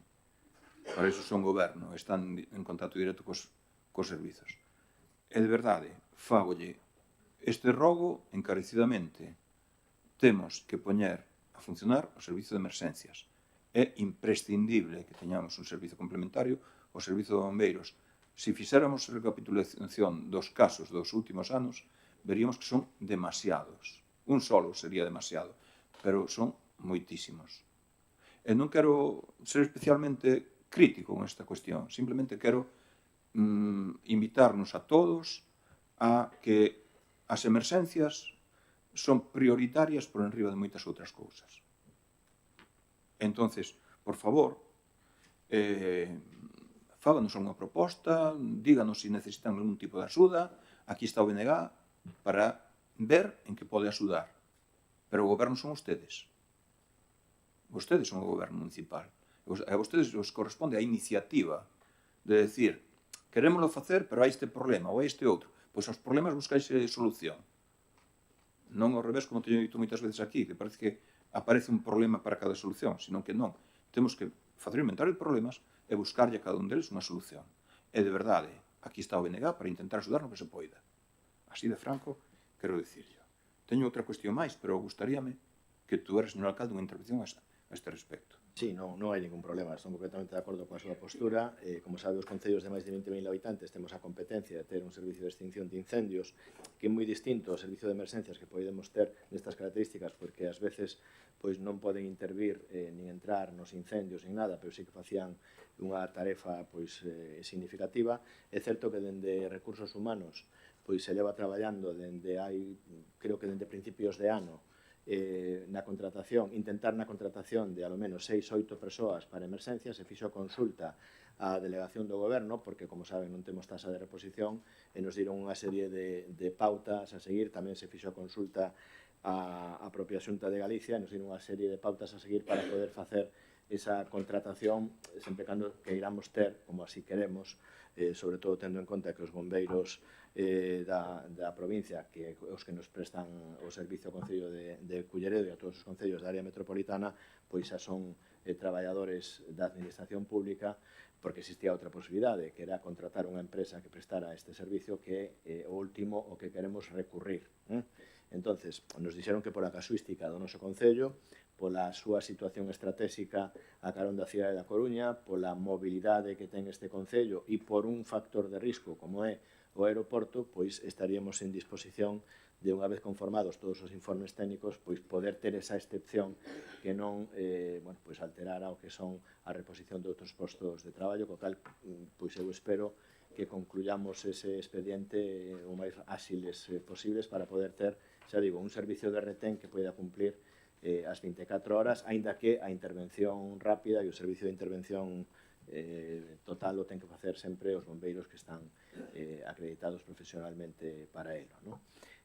Tamén o reforzo que se vai a facer dende a Diputación Provincial e a Xunta de Galicia no reforzo dos parques de bombeiros nunha cifra moi considerable, pois sin dúbida vai a facilitar pois que a intervención sexa pois máis rápida se cabe, e da que os tempos de resposta pois están dentro da media, pero si, bueno, pois efectivamente compartimos totalmente a súa solicitude, agradecemos a súa man tendida neste sentido, e, bueno, pois é un tema que se está levando dende Recursos Humanos e daremos conta pois de todos aqueles avances que poida haber e de todas aquelas solucións que, se non podemos adoptar con unha contratación propia, pois poidamos facer, porque sí que se algún pliego neste sentido tiñamos para unha cobertura, creo que de 12 profesionais, pero sempre cunha licitación externa, que era como estaban anteriormente os bombeiros, e con un servicio de intervención rápida estilo GES, etc.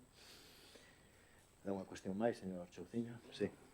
Teño unha cuestión máis, pero antes gustaríame decir que gustaríanos que foran proactivos con esta cuestión a respecto de facer esas propostas das que fala, de presentalas, de expoñelas, que non teñamos que volver máis que ben a ter que ser nós o que diga que foi daquelo, vale? En este tema en particular. Ben, temos outra cuestión. Imos ver. Teño aquí diante o documento de resposta da Fiscalía a un veciño que denunciou ao Concello por non facer o cumprimento das súas obrigas a respecto do tratamento da biomasa no Monte Costa. Sabemos todos que houve un incendio o 18 de agosto do ano pasado, de 2025, no Monte Costa, e que os veciños de Cillobre pois foron advertidos pola Guardia Civil de que estuveran atentos porque era posible que tuveran que desalosar as súas casas, porque o lume pois podía aproximarse en calquera momento. Estamos falando dunha situación moi grave, onde, bueno, pois ten moito que ver co punto anterior esta cuestión, verdad? Pero por que me refiro á resposta que lle dá a Fiscalía? Porque a Fiscalía di que recibida a denuncia, pois ponse en contacto con o Concello de Colleredo e o Concello de Colleredo pois contesta un pouco desta maneira. Recibida a contestación al requerimiento efectuado, nos encontramos con que se pone de manifiesto que los terrenos afectados son titularidad de la Diputación Provincial da Coruña, entidad que cedió su uso con unas determinadas condiciones al Ayuntamiento de Culleredo. Hasta aquí ya lo sabíamos todos, ¿verdad?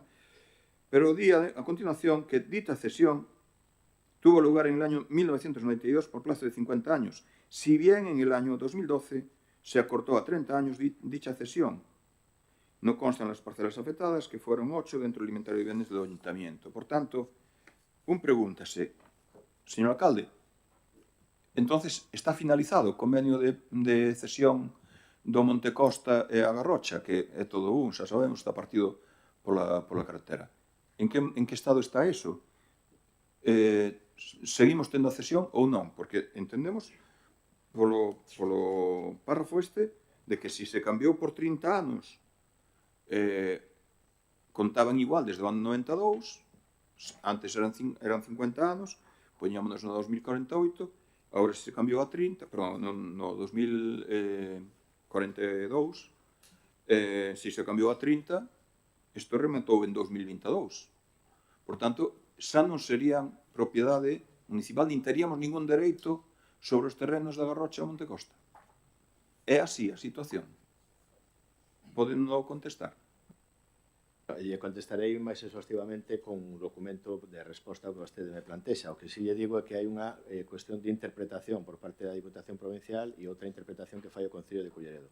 Cando se renovou ese convenio no ano 2012 foi coincidindo co desmonte do Monte Costa, no cal, bueno, pois a súa utilidade quedaba totalmente distinta ao inicio, e nos interpretábamos que no 2012 non se prorrogaba por outros 30 anos, senón que, efectivamente, como vostede indica, no 2022 podería estar rematada esta concesión.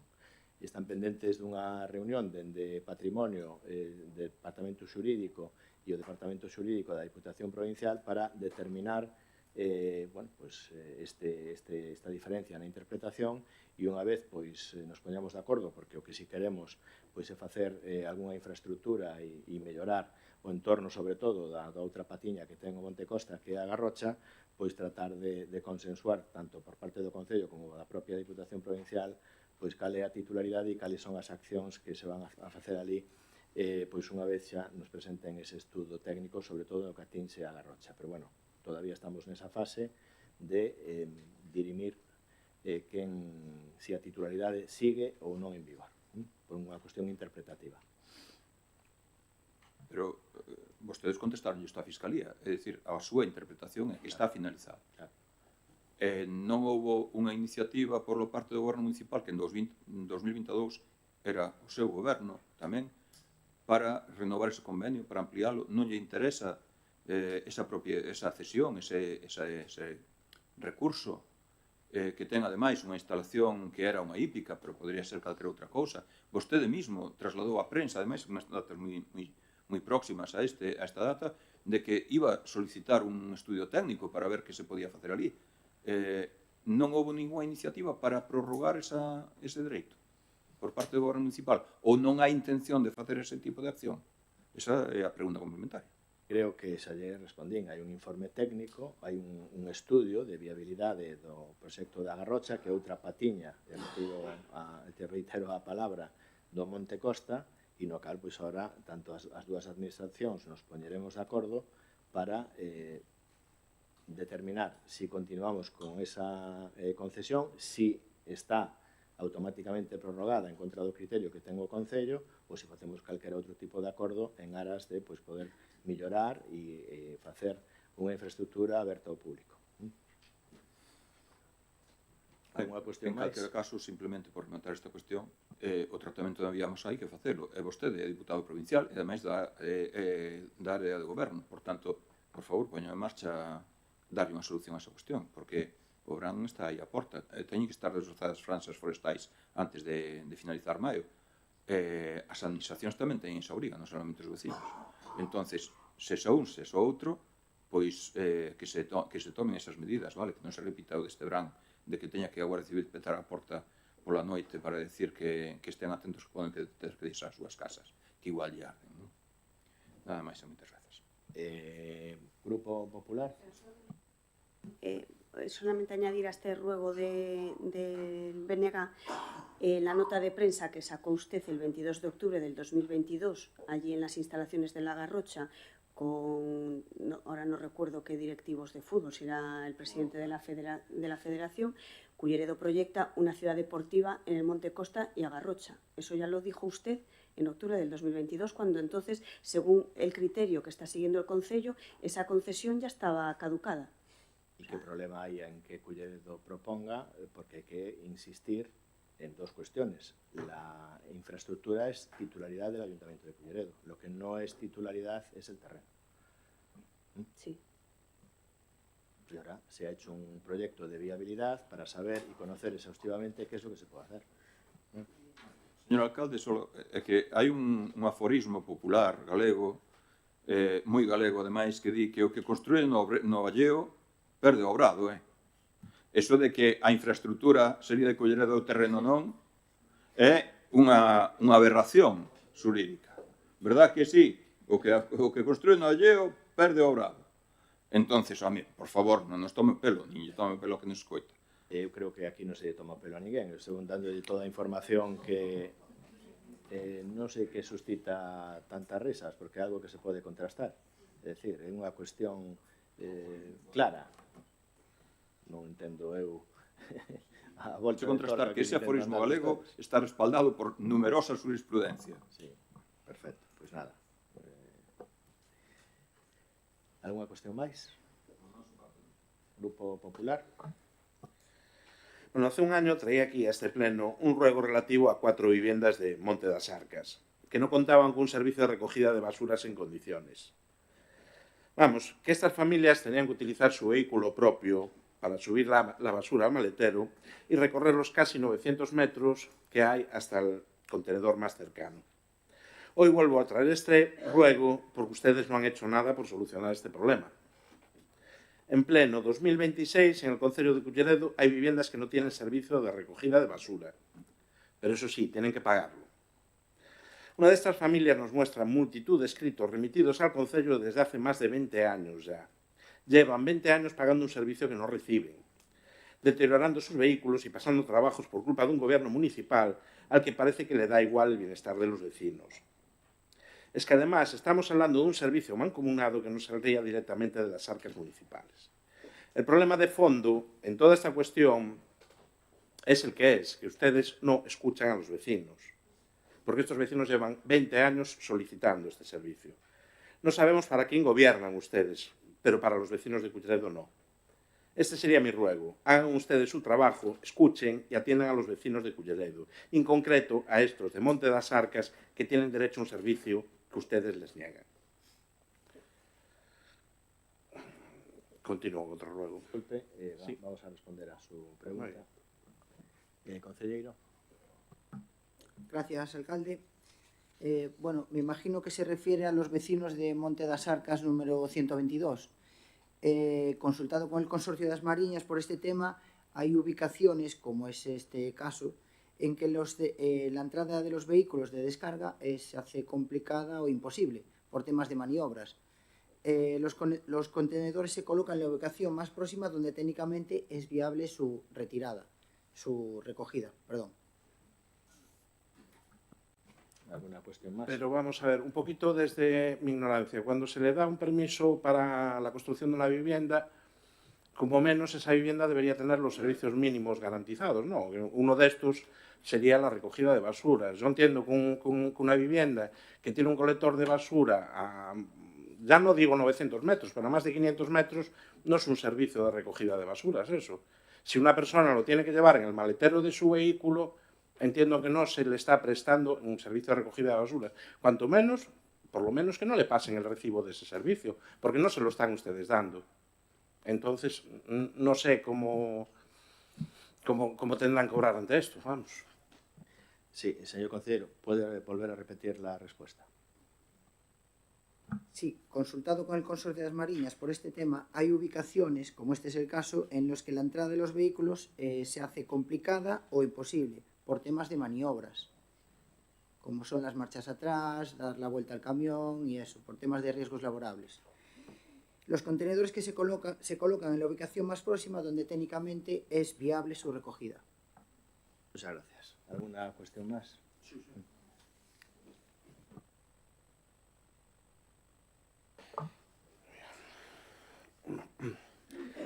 Hace unos días veíamos cómo se interceptaba un grupo de menores que supuestamente se colaban en el interior de los molinos de Aciadama con la intención de vandalizarlos. La policía hace su trabajo identificando a estos chavales, pero vemos que en prensa todo esto se vende como una, y abro comillas, campaña municipal de vigilancia del patrimonio.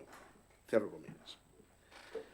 Solicitamos los informes de dicha campaña para conocer los detalles de la misma, para descubrir que una vez más no hay nada.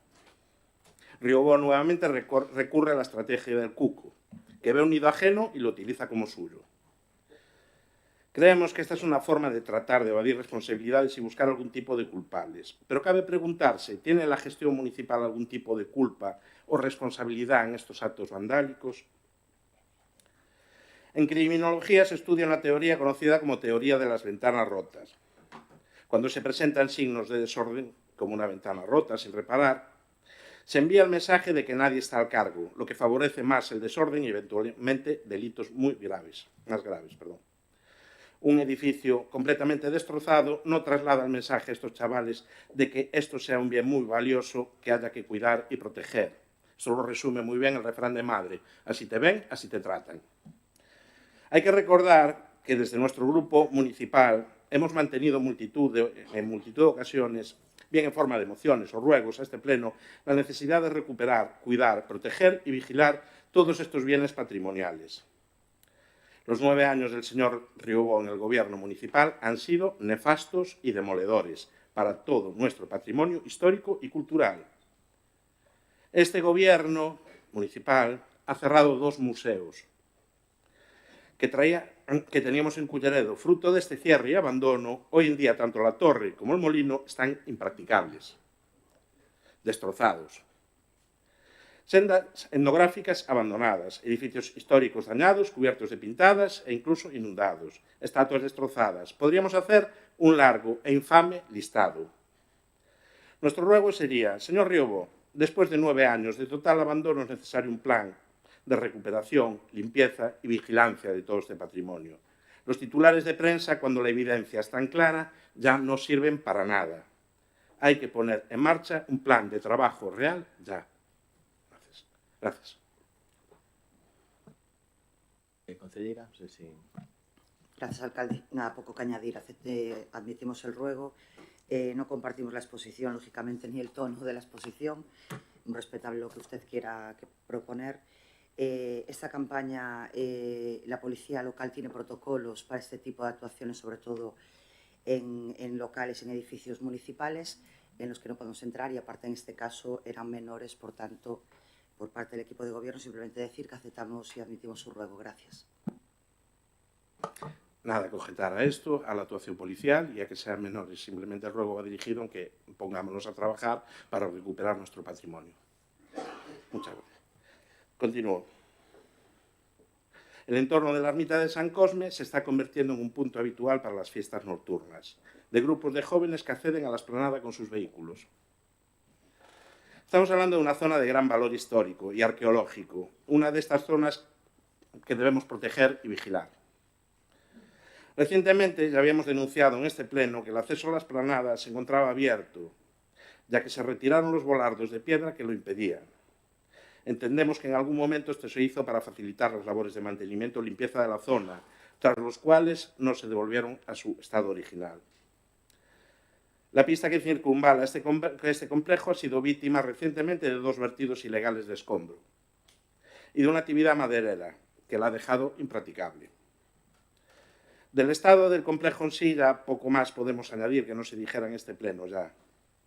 Este ruego va dirigido una vez más a que se haga ese pequeño esfuerzo de cuidar y vigilar lo que es de todos, que impidan el acceso de vehículos a esta zona de gran valor arqueológico, vigilen la zona y retiren esos 2 vertidos de basura que hay en el entorno. Gracias. Concelleira, ¿alguna cuestión? Nada, aceptamos el ruego y sí que es verdad que en algún momento hubo alguna barrera tipo volardo que impedía el acceso. Se retiraron en algún momento, no recuerdo muy bien por qué, pero lo revisaríamos y se plantea ahora el volver a implantarlas o ponerlas para que no se pueda acceder con los vehículos, por lo menos.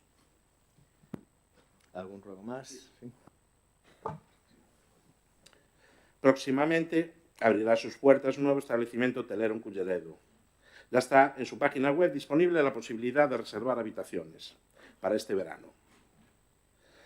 Vemos que es una página web muy completa y con moderno diseño, con un apartado que nos invita a conocer los puntos de especial interés del entorno.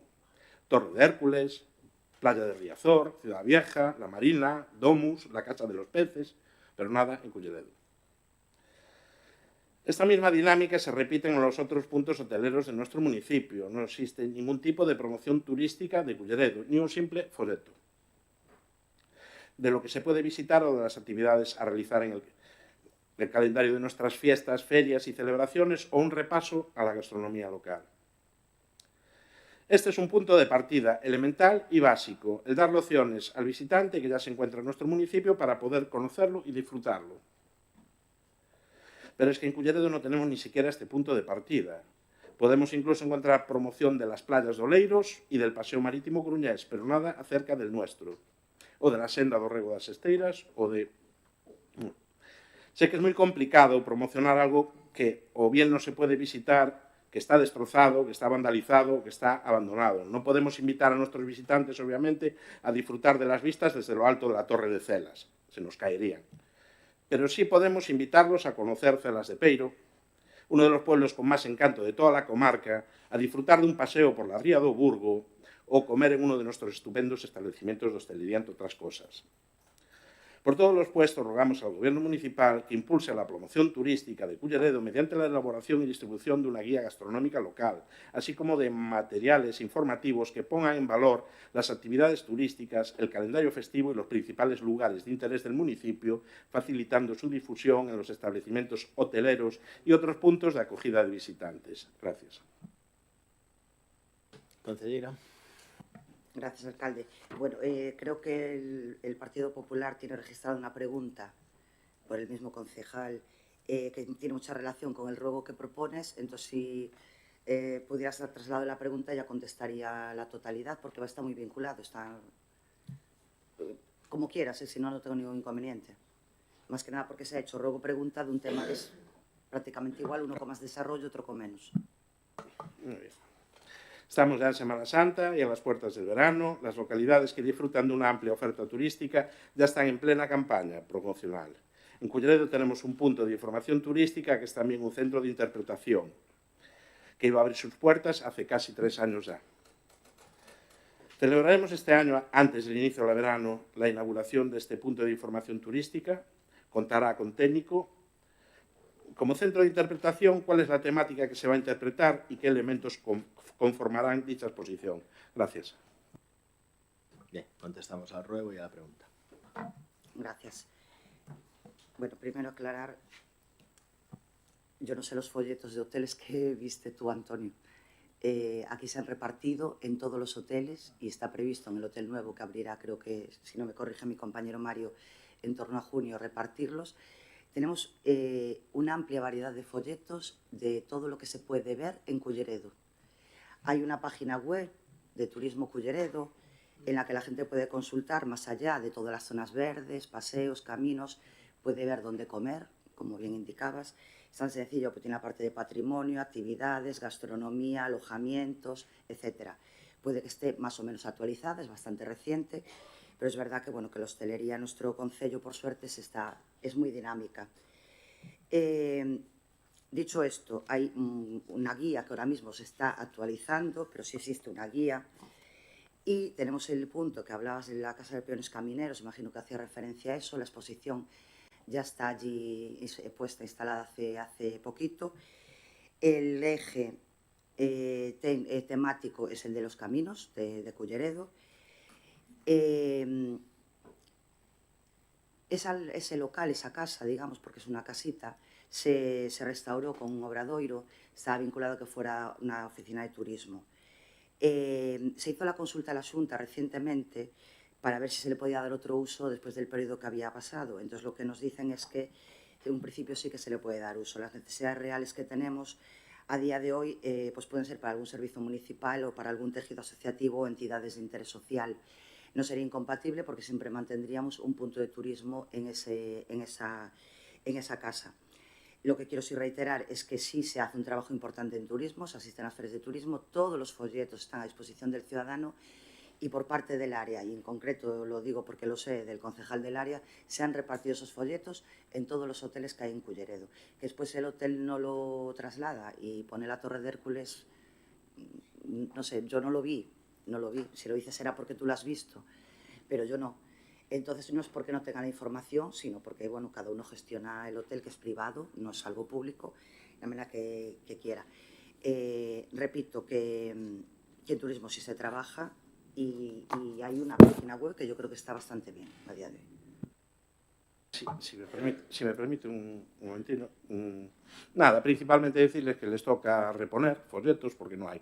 En ninguno de los 3 hoteles que hay, digamos, importantes de Culleredo, no hay ningún hay ningún folleto. Está comprobado eso. Otra cosa más, hombre, veo que saca usted, no sé, presume de página de turismo, pero es que esa misma página nos invita a conocer el fabuloso molino de Fonte da Balsa en Vilaboa, nos invita a subir a la Torre de Celas y nos invita a conocer el Museo Etnográfico de Azadama. Entonces, vamos a ver, o sea, toca mandar la chapa pintura a esa página, toca hacer algo con ella. Vemos que quizá no es la promoción turística adecuada que merece este concello. Vale, gracias. Sí, señora Raposo. Gostaríame facer unha intervención ao respecto, porque sí, a páxina web está chulísima, pero isto é como AliExpress. Compras unha cousa e chégache outra completamente diferente. Botadelle un ollo á páxina e botadelle un ollo á realidade. Grazas. Un ruego máis por parte do Grupo Popular? Sí. Gracias. Yo quería preguntar por unas papeleras que se retiraron en Vilaboa y Aguas Mansas, para saber cuándo se iban a reponer. Gracias. Pedreiro, ¿alguna...?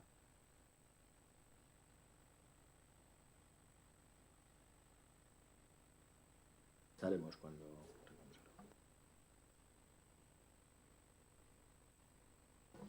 Sí. Yo una pregunta. Hoy venimos al pleno de marzo en un concello sin presupuestos, sin la cuenta general presentada fuera de plazo, bueno, sin presentar, perdón, con una gestión económica absolutamente desordenada. La oposición ha traído propuestas para mejora de viales, de parques infantiles, de aceras, de edificios municipales, ruegos de todo tipo.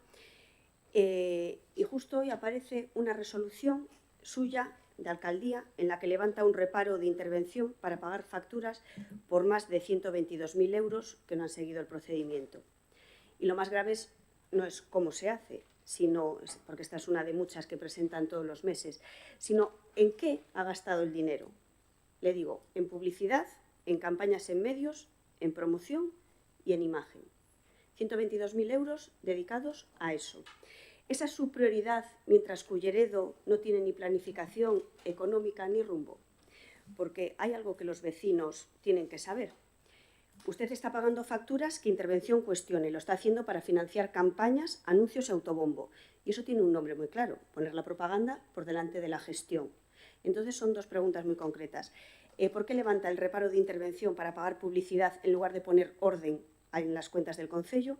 ¿Y cuántos recursos públicos más va a destinar a promocionarse mientras los problemas reales siguen sin resolverse? Gracias.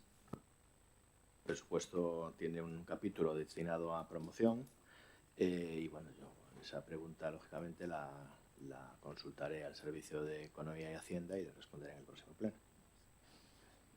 ¿Alguna cuestión más? ¿No? Bien, tenemos una pregunta que registra una ciudadana. Tenemos que pedirle disculpas porque en la pregunta que formula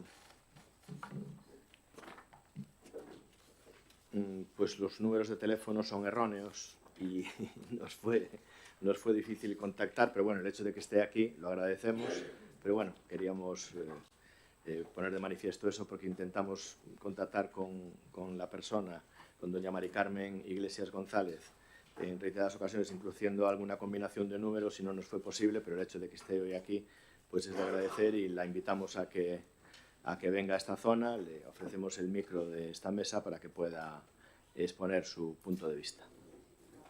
¿O quiere hacerlo desde ahí, donde usted prefiera?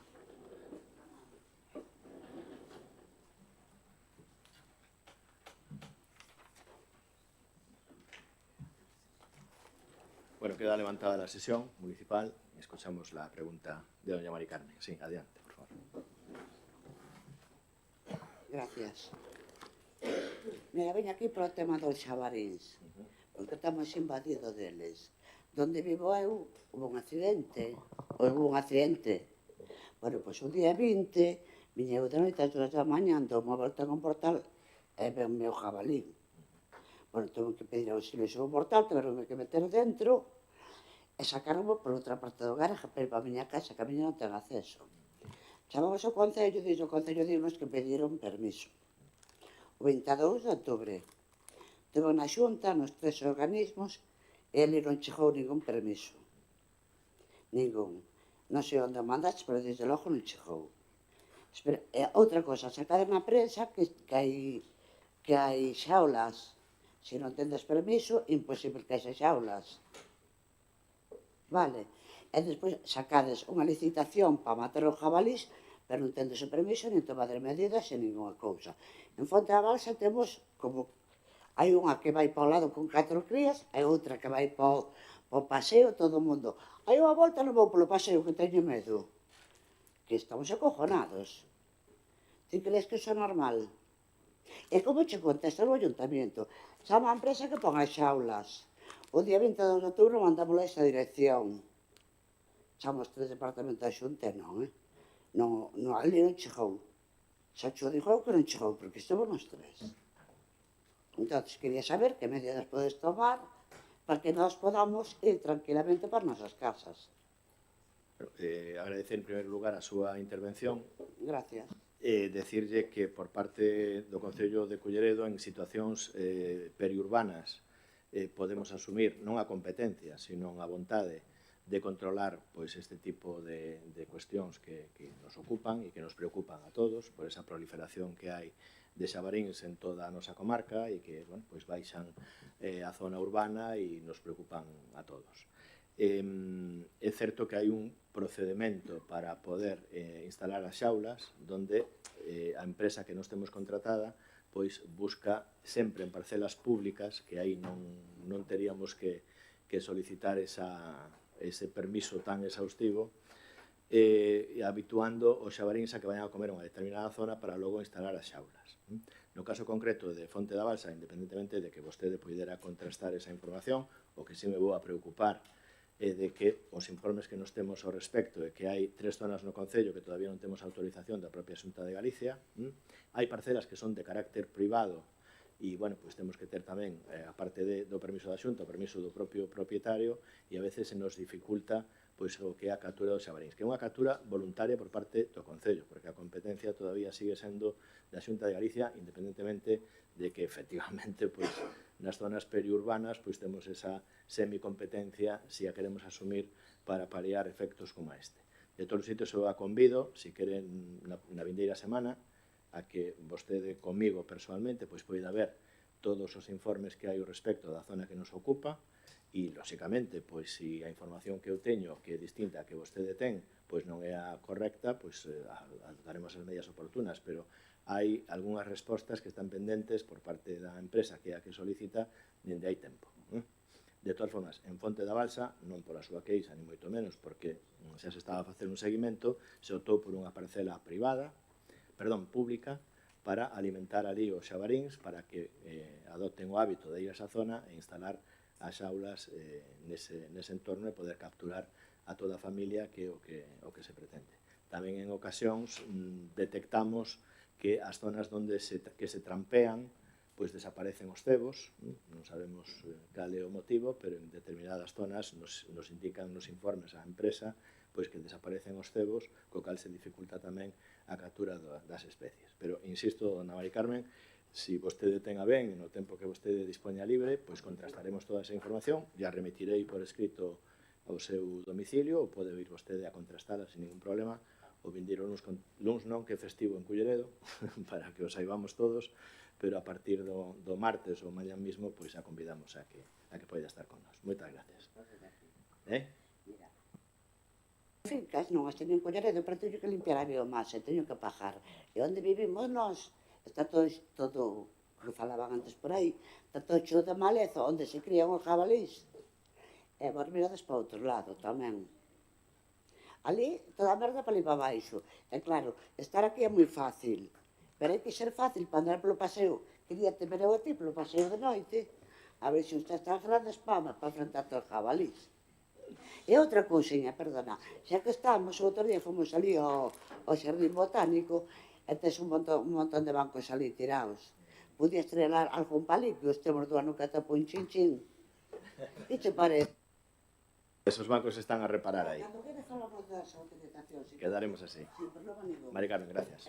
Espero que actúes, porque senón vamos a tomar outra medida. Un placer, gracias. Se levanta a sesión, gracias.